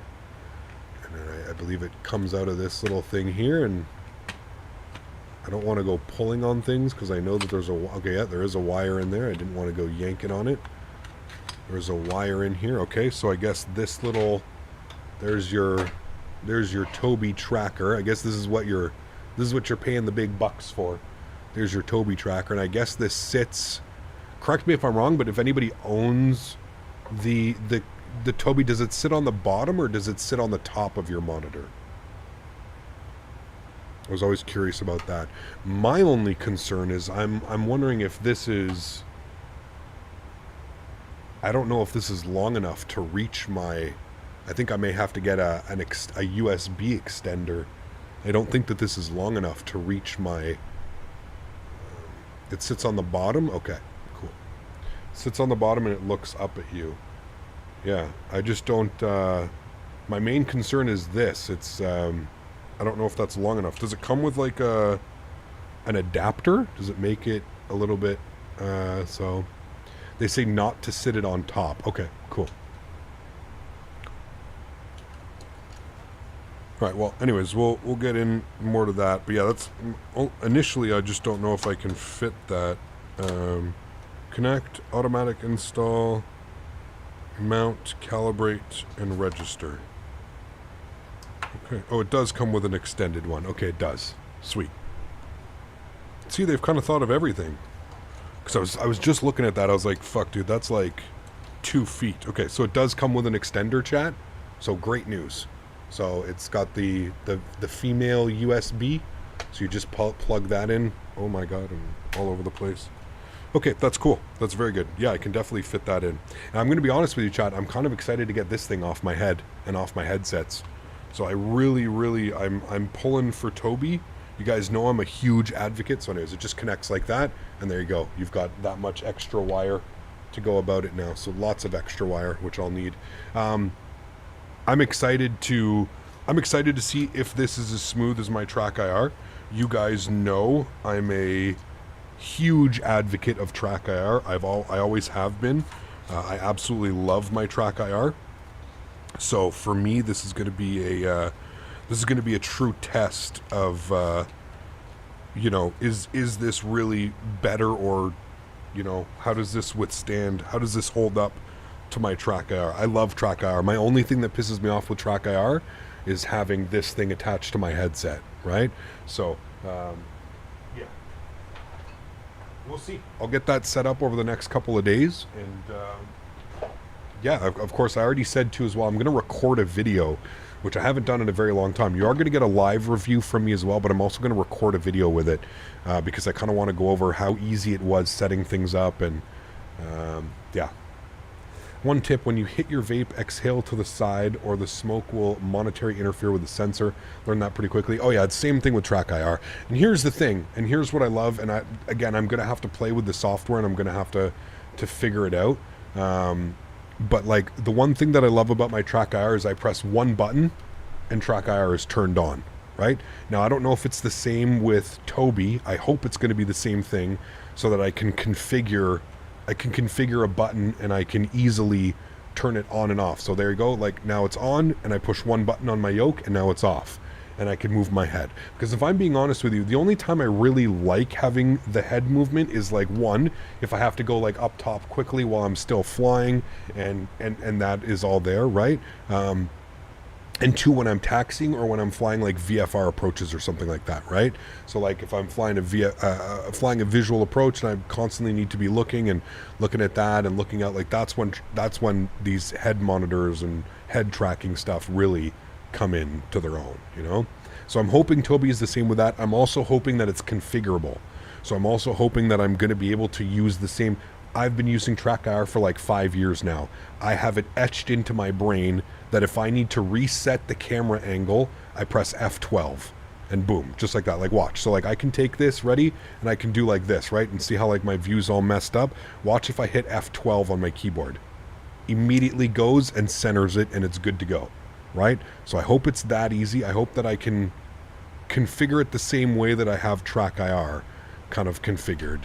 And if I can do those things, then I would see me enjoying it just as much. So, yeah. Does this mean that the glasses will be coming off? No, I don't think so. I have 2 buttons on my Stream Deck. One turns head tracking off, and the other one recenters my view forward with the Toby. I mean, that's perfect, Al. I mean, and I can set it to anything that I want, correct, Al? So you're saying you have it on your Stream Deck? I could do that. You're not wrong. I could have it set up on the Stream Deck, but alternatively, I'd much rather have it on the keyboard because I'm just so used to having it as keyboard commands. Yeah. Okay, cool. I mean, then I should enjoy it. We'll see. Like I said, I love my track IR. I've been a huge advocate of track IR, so fingers crossed it's either just as good, or maybe there's some certain things, you know. I like Toby. I turned off the eye tracking because it made it harder to focus on the FMC since your eyes were going everywhere you looked. Yes. Yeah, I would use the eye tracker only for like certain. I wouldn't use the eye tracking. I'm only going to use the head tracking. The eye tracking we may use for like something like fun. You know what I mean? Like where we're looking at, you know, we're looking at something like that, and where we want to. I want to show you guys on an approach where I'm looking, how much I'm looking down at my speed versus outside and stuff like that. That would be cool. You know what I mean? So. Yeah. All right, winds at MSP 240, 12 gusting 24. Hope you guys are ready for a spicy one. 10-mile visibility, altimeter 3014. I'm going to load our winds 3014 in our QNH. I'll bug that up. I'll execute that. Beautiful. We've got our descent winds in there. You can see our descent now, 18 miles. So what we'll do is we'll have a quick little look-see here at our charts. We're going to go to our star arrival, and you can see that we need to be at, I'll make this big here, Hapton, 210 knots, 7,000 feet. So that's what we're going to plan. So we're going to go 7,000 feet. Beautiful. And we'll probably do like wind correction. Might even put a little bit more on the wind correction just because of that. But we've got 7,000 feet in there. We'll go ahead and set the rest of that. Yeah.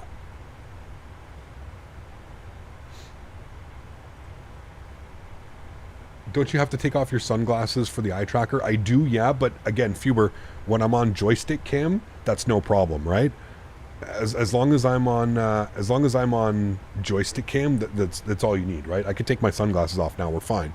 I just have to remember to put them on before I switch transitions and come back into this, right? So yeah. Ecap, I'm unbelievably excited to finally have MSP scenery. I know you and I have talked about a little bit in chat about it. I'm so happy that it is here. Plan to start using it when I'm home. Nice. Absolutely awesome, dude. Absolutely awesome. Guys, don't worry about him. He's trolling for... He has no friends. He wants you guys to react to what he's saying. It's okay, guys. It's all right. He's already gone. Gone and moved on. Trust me. He'll make another account here in a minute. No problem. You will not use the eye tracker much. I would agree, Paul. Yeah, I would agree. I think, like I said, it would be cool to kind of show you guys sometimes how I'm looking out the window, down at the controls, or down at the, you know, PFD, back outside, down, outside. It'll be cool for that factor. But yes, I would agree that I would not be using it very much. I'm more into the head tracking. That's what I'm more interested in, you know? The new atmosphere colors in Simulate 14 look good. Yeah, I'm excited for those. Did they take the ones that guy made, Fubert, that he like uploaded to the... I can't remember if that's what they ended up taking for them. Captain Land, are you able to do a bit of an MSP tour? Yes, we'll do a tour when we get down. Absolutely. Yeah. You can keep glasses or sunglasses on all the time if you only use the head tracking. Yes, exactly, Al. Yep, exactly. No, don't worry. I've had a few... I've been emailing back and forth. Obviously, this whole, I told you guys, it's a paid sponsorship, right? So I've been emailing back and forth with Toby. There's certain things that they want me to showcase. There's certain things that we're going to go into. So like I said, most likely what's going to happen is over the next couple of days, I'm going to kind of teach myself and learn the Toby system and how everything works. And then hopefully by Thursday, I've got it all set up and running. We can start using it on Thursday. And then when I get back from World Flight, I'll spend a couple days, because I'm probably going to need a couple days of actual like rest and vacation time when I get back from World Flight, because World Flight, you saw my schedule, it's pretty intense. I mean, there's a couple 10-hour days, there's a 12-hour day. It's going to be a lot, especially for myself, who's usually used to doing 4 or 5 hours and then done. So I will probably create a video by then. I know that they're going to be on sale, so if you guys are looking to buy some type of head tracking system, I know that Toby is having a massive Black Friday sale, and I know that they want to have my video out to you guys kind of with my experience and my initial thoughts. They want to have that out before Black Friday. Black Friday is November 24th this year. So I will definitely have a full review out on the channel, and if you are on the fence and you are kind of undecided if you want to get a head tracking system, hold off until the Black Friday, because I'm pretty sure you're going to be able to save probably over $100 or something like that. So yeah. What is World Flight? Exclamation point WF in chat. MSP is my hometown airports. Just stayed at a hotel off the runway while my fam was at the pool. I was in my room plane spotting. Yeah, very cool. The Grattler, thanks so much, man, for your first class subscription. Appreciate you, dude. Huge no floaties. Thank you, man. Really do appreciate it. Yeah, exclamation point WF and then follow the Nightbot command. And there's a website you can learn all about it, my friend. Do we still have ATC and MSP? We still have Tower Online. This guy's a madman. I love it. Arrival ATIS, looks like we are planning still for runway... let's see what they say here. ATIS information Alpha 24012, gusting 24, 10 mile visibility, broken at 35, broken at 25. 2 degrees, visual runway 30 left approach and 30 right approach in use. Aircraft landing 30 left expect, hold short, taxiway Alpha 9 for crossing traffic. Okay, cool. Is the schedule posted anywhere? Not yet, Matthew. I will have the schedule up this week, probably Thursday. Probably by Wednesday, I'll have the schedule up on YouTube. So I'll have it in my community tab on YouTube. And then if you're part of the Discord, I'll be posting it in the Discord as well. Probably Friday morning. I'll have it up in the Discord. If you're not in the Discord, you can put !Discord in chat. Join the Discord. Yeah.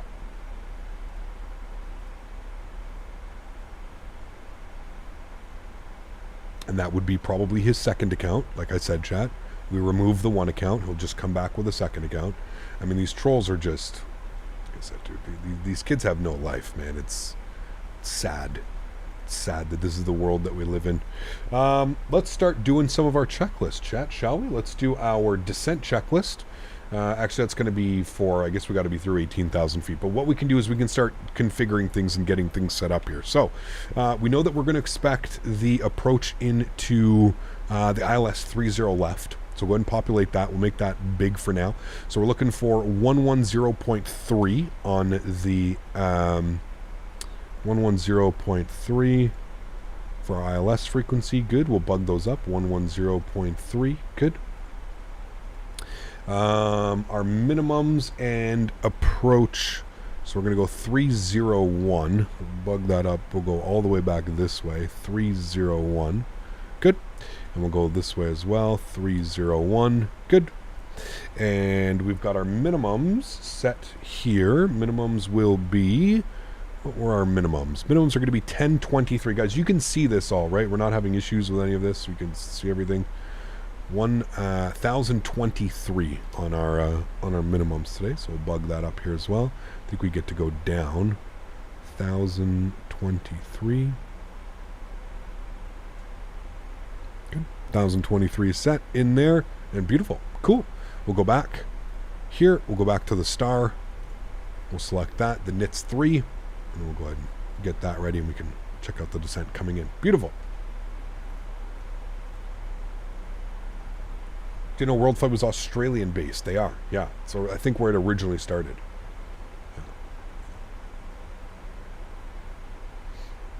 As European, it remains amazing how long you can fly in the US with just farms below you. The amount of open land, it's pretty incredible, man. I've done the flight before Toronto to Denver, and I kid you not, I would say 95% of it is just flying over farmland. And you have these little, you know, you have like these cities here, kind of like interspersed between all of them, these little towns, maybe like 10,000 people, you know, it's pretty wild. Yeah. Pretty wild.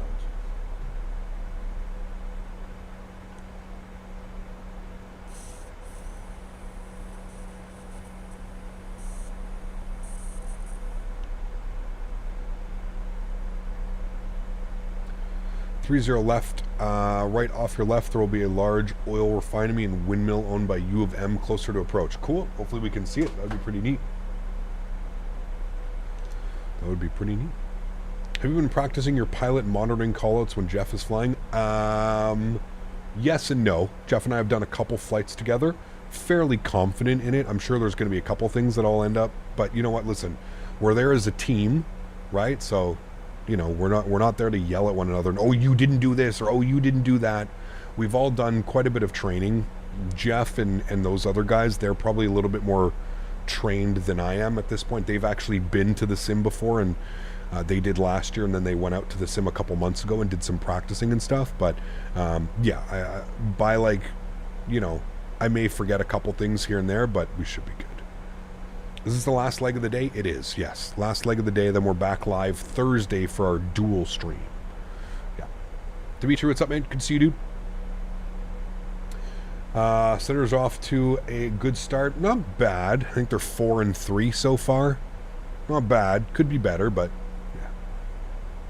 Hey, Gap, interesting question for you. How do you rate the streaming industry for you? How's it working? How do I rate the streaming industry? Well, what are we rating it on?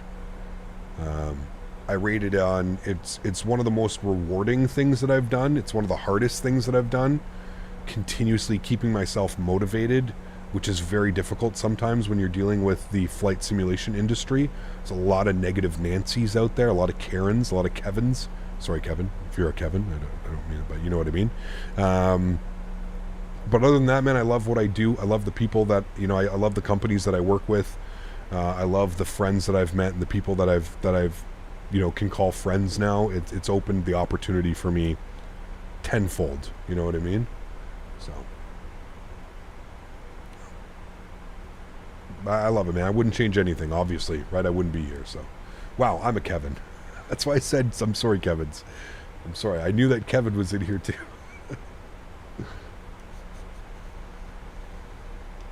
What sound pack do I use for the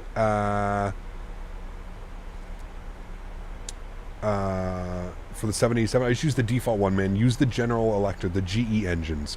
They have a custom sound pack. The Rolls-Royce engines don't have a custom sound pack. So if you just want to use nice sounding sounds, use the GE.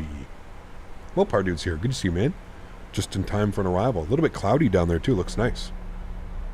Going to some cloud. I love their winglet, dude. The Sun Country. I actually really like this livery.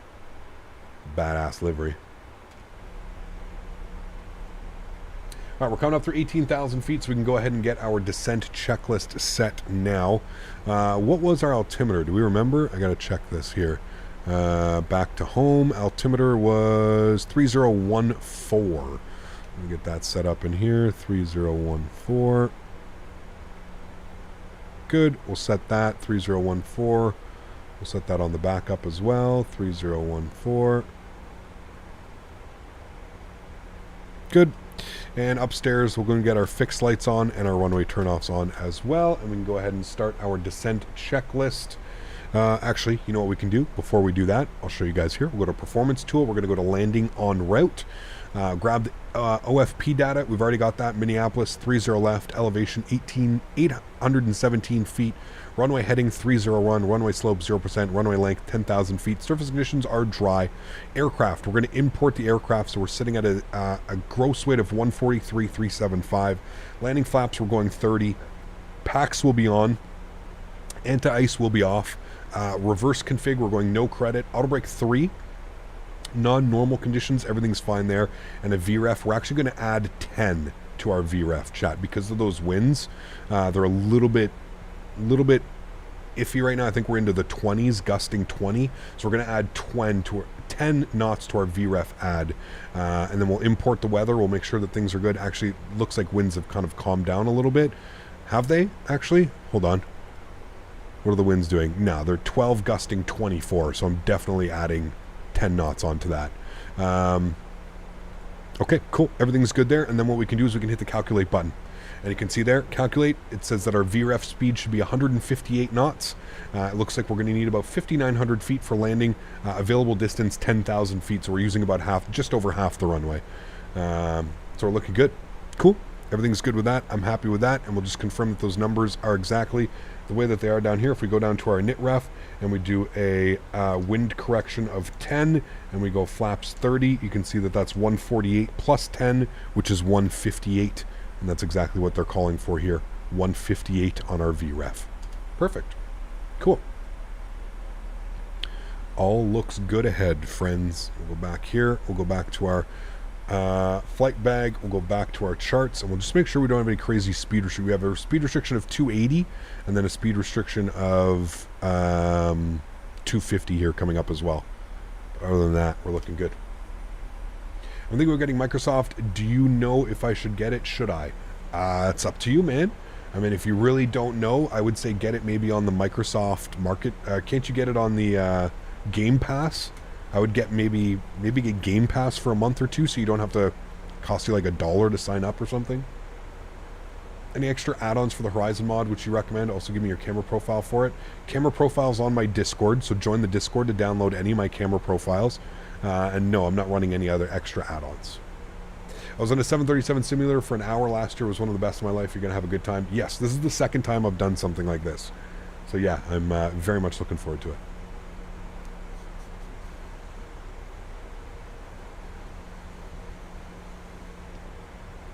The IEs are delayed again. Did they put out a post or something, or are we just going off that? I haven't seen like an official comment or post or anything from them, but I don't know. Remember, we're still not the end of the month. Tomorrow's the end of the month. They still have one day. Technically 2. Kush, take care, man. Might have to get MSP and fly there. I mean, it's Flightbeam, dude. Beautiful scenery. Beautiful scenery.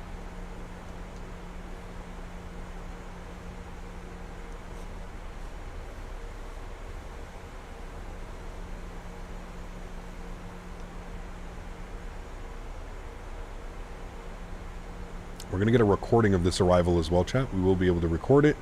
This is the final flight of the day today. Amir texted in Phoenix chat that they had a bug that they don't know how to fix. It can take 1 day or 15 days. Interesting. Okay. If you don't have a Navigraph subscription, is there any reason to use the new tablet?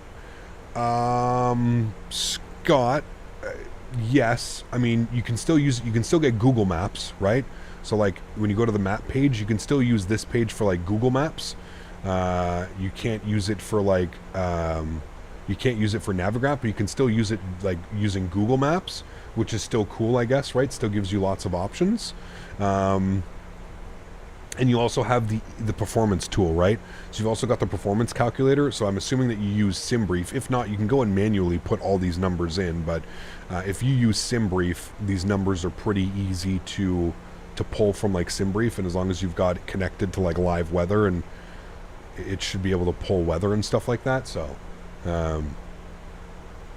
yes, I would say obviously the big feature is probably having Navigraph charts attached to it, right? That is a big feature of this, and having moving maps and having all of this on there. But yeah, also if I can say this, if you don't have Navigraph, it is probably it's definitely top 3 of all time as far as like add-ons that are probably the most useful in any simulator. It is, if you don't have Navigraph, I would suggest taking a look at getting Navigraph. Not only does it do a great job for helping in teaching how like charts and stuff like that work, it's just invaluable information when you're flying online on networks and stuff like that. Having this and being able to look down at this and being able to see everything that you need to see, I mean, it's yeah, it's just fantastic. It makes this so much easier,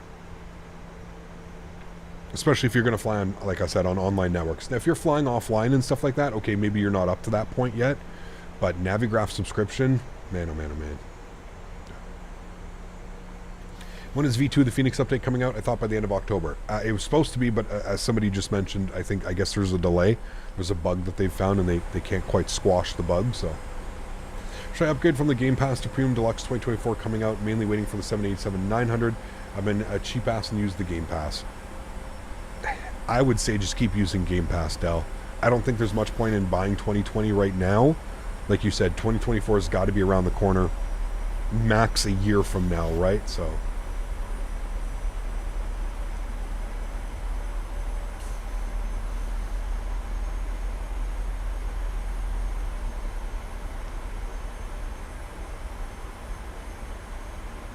What delay I'm in the Discord? I'm not sure. Partouche, how are you, my friend? Good to see you, dude. Welcome back. Hope all's well with you. Okay. We can do our descent checklist. Altimeters 3014 set and cross-checked. Minimums 1023 set and cross-checked. Landing data, we're going flaps 30 158 VREF. Good. Approach briefing complete. Auto brakes are set to position number 3. Seatbelt sign is on. And pressurization panel is set and recall has been checked. Descent checklist complete. We'll do our approach checklist now as well, as we just came through 10,000 feet. Flight nav instruments verified. Cabin notification. Flight 10 seems to be seated for arrival. Has been completed. And altimeters 3014 set and cross-checked. Approach checklist complete. Next will be our landing checklist.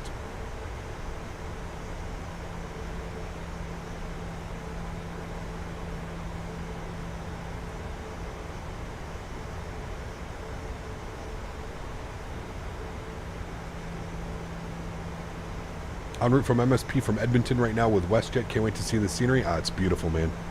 It is beautiful. Enjoy it, my friend. Enjoy it. Alright, I believe we still got tower online. 1267, so we'll tune to him now. Cleared to land. Watch out for that aircraft there off to your right. It's not good. Yeah, I got a southwest off. Cleared to land, but watch out for the aircraft. Off to your left. All right. Any more speed restrictions? 230 knots. Actually, we got 210. 30, right? I'm going to bug up 230 now. I mean, we can, but what is he doing? Well, the Phoenix Discord doesn't even have a general chat. Are you sure? I think it does, doesn't it? I'll stay here for now, but if you want to decide that we can also decide. I thought he was going to the right side. Phoenix, we got announcements, 1595, event power, chat. say that again, sorry. There's just Phoenix chat. Yeah, Inbound right. ILS 30 left.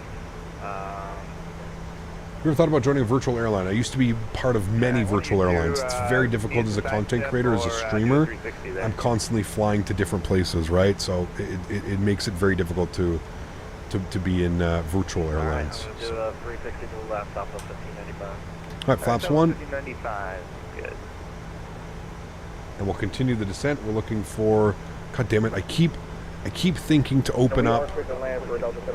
Keep opening that up on our chart. Let's go over here. We're going to go to our approach charts. We're going to go ILS 30. Intercept is going to be at 3,000 feet. So we'll continue the descent down to 3,000 feet. Minneapolis Tower, where are you parking? We're going to go to gate Golf 15. Delta 2420, taxi. You ever considered a Captain Canada virtual airline? No. No, not for me, man. Not for me, dude. There's so many other great virtual airlines out there. Just go fly for them, or, you know, do something like that. Not my MO, dude. All right, we should continue the descent down to 6,000. And I can get tower up now. We'll probably call them, or we'll say we're turning on to final.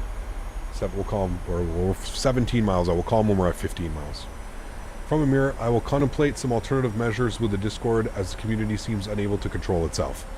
Hey, man, I'm glad that the developers are finally seeing what, like, content creators and streamers and stuff have to deal with all the time, right? I mean, like I said, we spoke about it today. Like, it's pretty gnarly what the community will do and then, like, yell at PMDG, right? It's pretty wild. Virtual airlines marry you to the same locations. A little bit, yes and no. There are some out there that allow you to fly a bunch of them, but... Cap, how do these virtual airlines work? So you download a program, it's called ACARS, and you basically just like, almost like real life, you basically just operate it. You bid for flights or you request flights and you do specific operations based on that.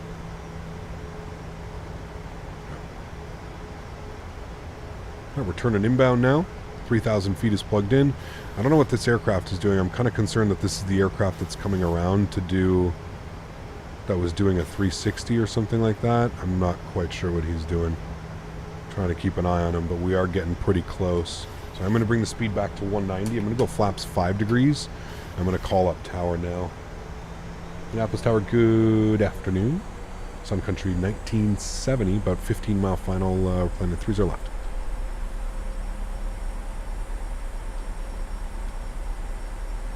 Sun Country 1970, Minneapolis Tower, runway 30 left, cleared to land number 3. 30 left, cleared land number 3. Do you want us to slow up a little bit, or are we good? Sun Country 1970, you're about 5 miles at this point. You're fine right now. Okay, I'll slow her down by about 10 or 15 knots just to make sure. It would be cool if you streamed a practice flight with Jeff as an after dark. You want the right side or the left side? I don't know if I'll have time, man. It's going to be so crazy busy, dude, for the next couple days for me. I just don't know if I have time, to be honest with you.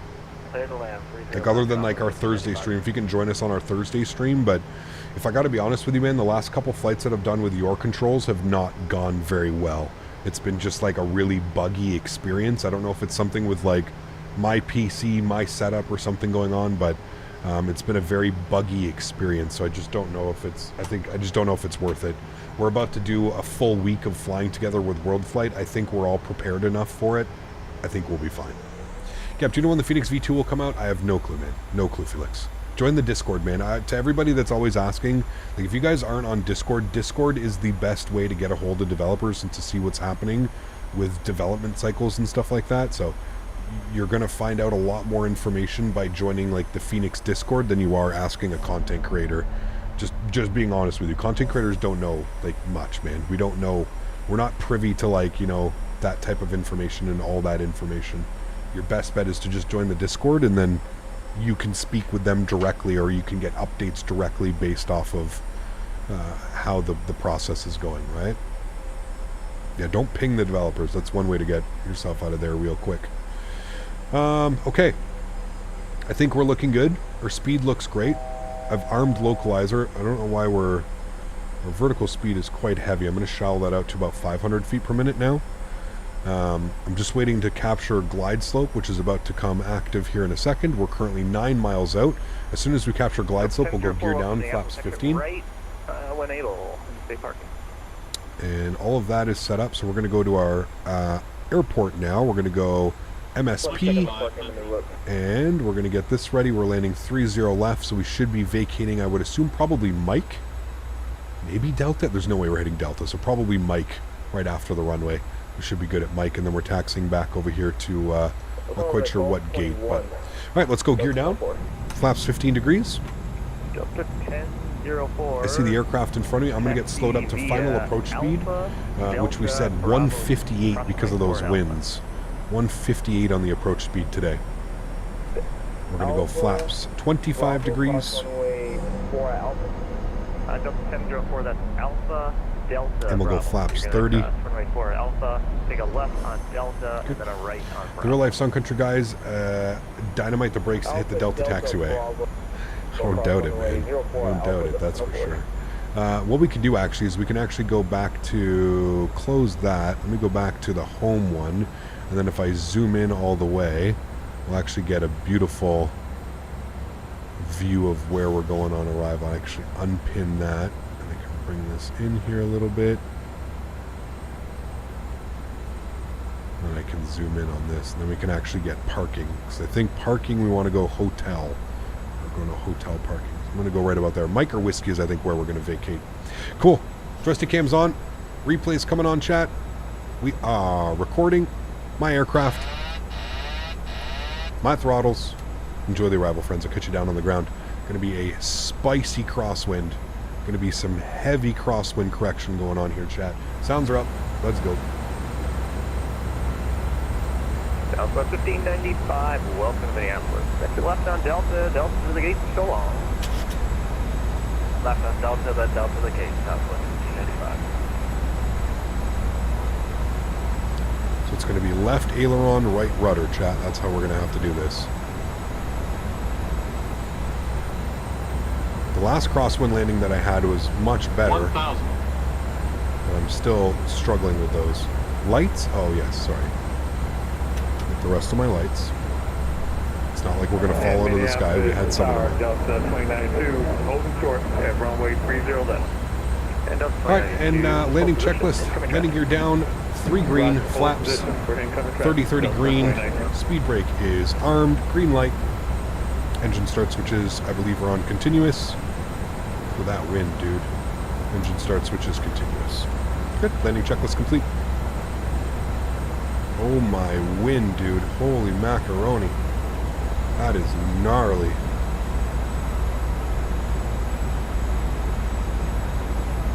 I'm going to cut the power early because we do have that extra VREF speed going on. 400. 300. 200.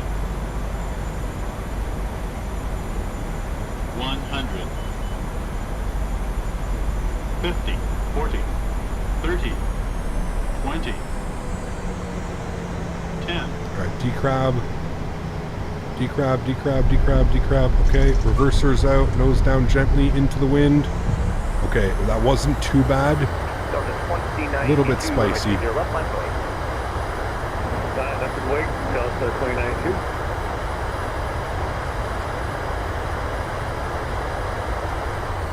Reverser stowed. Ladies and gentlemen, welcome down. I actually think we hit Delta as well. 1970, welcome to Minneapolis. Exit left on Delta, taxi Delta to the gate. So long. Left on Delta, Delta to the gate. Thanks for ATC, man. You have a great afternoon. You bet you did. Alrighty, chat. Oof. That was spicy. A little bit too hard on the flare initially, but ay. We got it down. That's all that matters. That's all that matters. Flaps, ground spoilers. Oh my goodness me. Landing lights coming off. We got her down, Chad. Smooth. Landing lights, leave those. That can come. Good. Strobe lights off. Good. Wing lights off. We'll spool the APU. Cool. That was, I'm getting better with the flare. I'm getting better dealing with those crosswinds. Definitely getting better. Definitely getting better for sure. Do you use opposite rudder all the way down? No. So it'll crab itself, and then to decrab, you kick left, kick right rudder and left aileron. So you do like it's like this. Hold on, let me show you. Like you're like this, right? So it's right rudder, left aileron to do that. Is GSX worth it? I think so, in my opinion. Yeah. Hotel 3, no, GAT. And we'll stop the clock. 59 minutes, chat. 11 minutes shorter on the way back because of that wind. I don't know if this works for you, but clicking the light bar twice will turn off the lights. Yeah, it's just weird. Like you have to find the there you go, the grab handle. It's a little bit weird to find the grab handle. That can go off as well. Beautiful. Cool. Well, I'm happy with today's flying, chat. A little bit too smooth of an arrival into MCI. That one I didn't even mean for it to be a butter. We'll check the replay. That one could have been a... Maybe it's because one of the wheels touched down first or something that it gave us a... What was it? 49? I don't even look anymore. A 49. 087 on the G. I don't know about that one. We'll see, but... We'll see. Regardless, great day of flying. Super happy to have our EFB finally as well. Very nice to have it. Feels good to have it. We're going to Hotel 3 all the way down here. Cool. Remember, guys, if you didn't, don't forget to smash down that thumbs up. We'll take a look at the replay here in a sec. So I want to thank everybody for joining me today. Thanks to the ATC as well. Absolutely fantastic ATC today. It was great.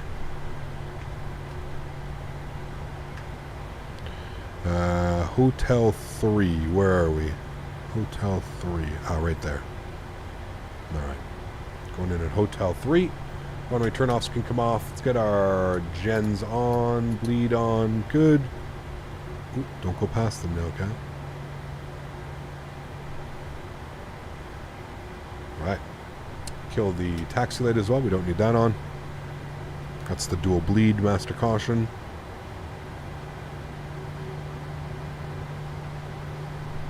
Does the PMDG 737 affect FPS? Like, you're going to get better FPS flying like a default, like GA airplane, yes. But for the system depth that's going on with this aircraft, I think they've done a really good job. It is very well optimized for how many systems are running in the background and stuff like that. It's very well optimized.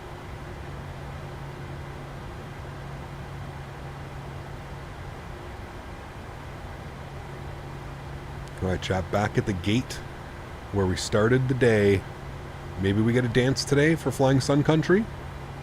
Maybe we get a dance. Definitely going to do some more Sun Country ops here on the channel now, though. Especially that we have MSP. Feel like we need to. Park brakes on. Good. Let them up. Shut them down, chat. Beautiful. Cool. Let's go upstairs. Let's work on some things. Wait, dance? Dance. No dance, chat. She would have already been dancing. Chat. It's because we flew Sun Country. It's because we're at a new airport. We get the dance. There we go. We win. We win the GSX today, chat. We win. Thank you. Just going to give us a salute. The nice little bow. Perfect. Cool. Anti-collision light comes off. Wing lights are off. Let's go and get the fuel pumps off as well. Isolation valve goods opened. Probe heats come off. We're going to turn the window heat off as well. We're going to flip you to APU gen. Yaw damper comes off. Good. Electric pumps come off as well. Shutdown checklist. Parking brake is set. Fuel pump switches are off as required. Seatbelt signs off. Window heat off. Probe heat auto. Anti-ice off. Electric hydraulic pumps off. Air conditioning panel is set. Anti-collision light off. Engine start levers, cut off, TCAS, standby, shutdown checklist, complete, my amigos. And there we have it. We will request deboarding. A beautiful flight, my friends. A beautiful day of flying. Like the weather over here, too. It's like clear skies when we left, but the weather coming back a little bit spicier on the return flight. Those winds were no joke, too. Like, those were gusty winds. We need a Captain Canada mod. Would love to see you marshal me in with the dance. You know what's funny, man? They reached out to me, the guys that do GSX. They reached out to me and they asked me if I would be interested in doing like voice recordings and stuff, so that I potentially could be like one of the people that like. So we'll see, man. Hopefully, maybe this year coming up in 2024, maybe it could be something like that. We'll see. Maybe we can end up doing something like that. But man, what a great day of flying, guys. I really hope you guys did enjoy that one. Not very often we get out to Kansas City. So it was good to fly out to Kansas City today. More importantly, like I said, it was really great to do some Sun Country ops. It's been I honestly cannot remember the last time we did Sun Country ops here on the channel. So to be able to get some real world Sun Country ops in, we've got the beautiful EFB now. Everybody can relax. Everybody can be happy. Well, not everybody. We saw some people still get a little bit upset, but I had a great time flying today, guys. So thank you everybody for being here today. I truly do appreciate y'all. Let's go to GSX. We'll restart the Kutao script. Let me come down here. We'll go to the FMC. We'll go to the menu page. We'll go to the PMDG setup. We'll go air panel state load, and we're going to go ahead and load the final state. We'll execute that. Good. We'll go ahead and get the aircraft ready to go here on a final, and I think that closes all the doors. Yes, it does. Good. Cool. We'll get all of the lights on as well. Good. That's on. Those are on. That's all good. Beautiful. And we'll just make sure that the flaps are coming down here. Set flaps 30. And we will go ahead and watch our replay, my amigos. Flaps are set 30. Engines are on. Cool. Set the play button. Beautiful. Got us coming in here. I'm going to bring us a little bit forward. No need to watch it from right about there. We can watch it from there. That's good. A little bit high on the approach. I was actually struggling with... Maybe I didn't need to do that extra 10 knots of VREF, but I don't know. I felt that the extra 10 knots of VREF was warranted, but maybe not. Maybe we were going a little bit weird. So, Toby Eye Tracker After Dark tonight. I think you said before I tried, didn't like it. I'm not tonight. I'll most likely have it all set up for Thursday. Thursday's stream, we will be watching it. Yes, you guys also wanted a tour of the airport. So when we watch this replay, I'll pause it and we'll do a quick little tour of the airport.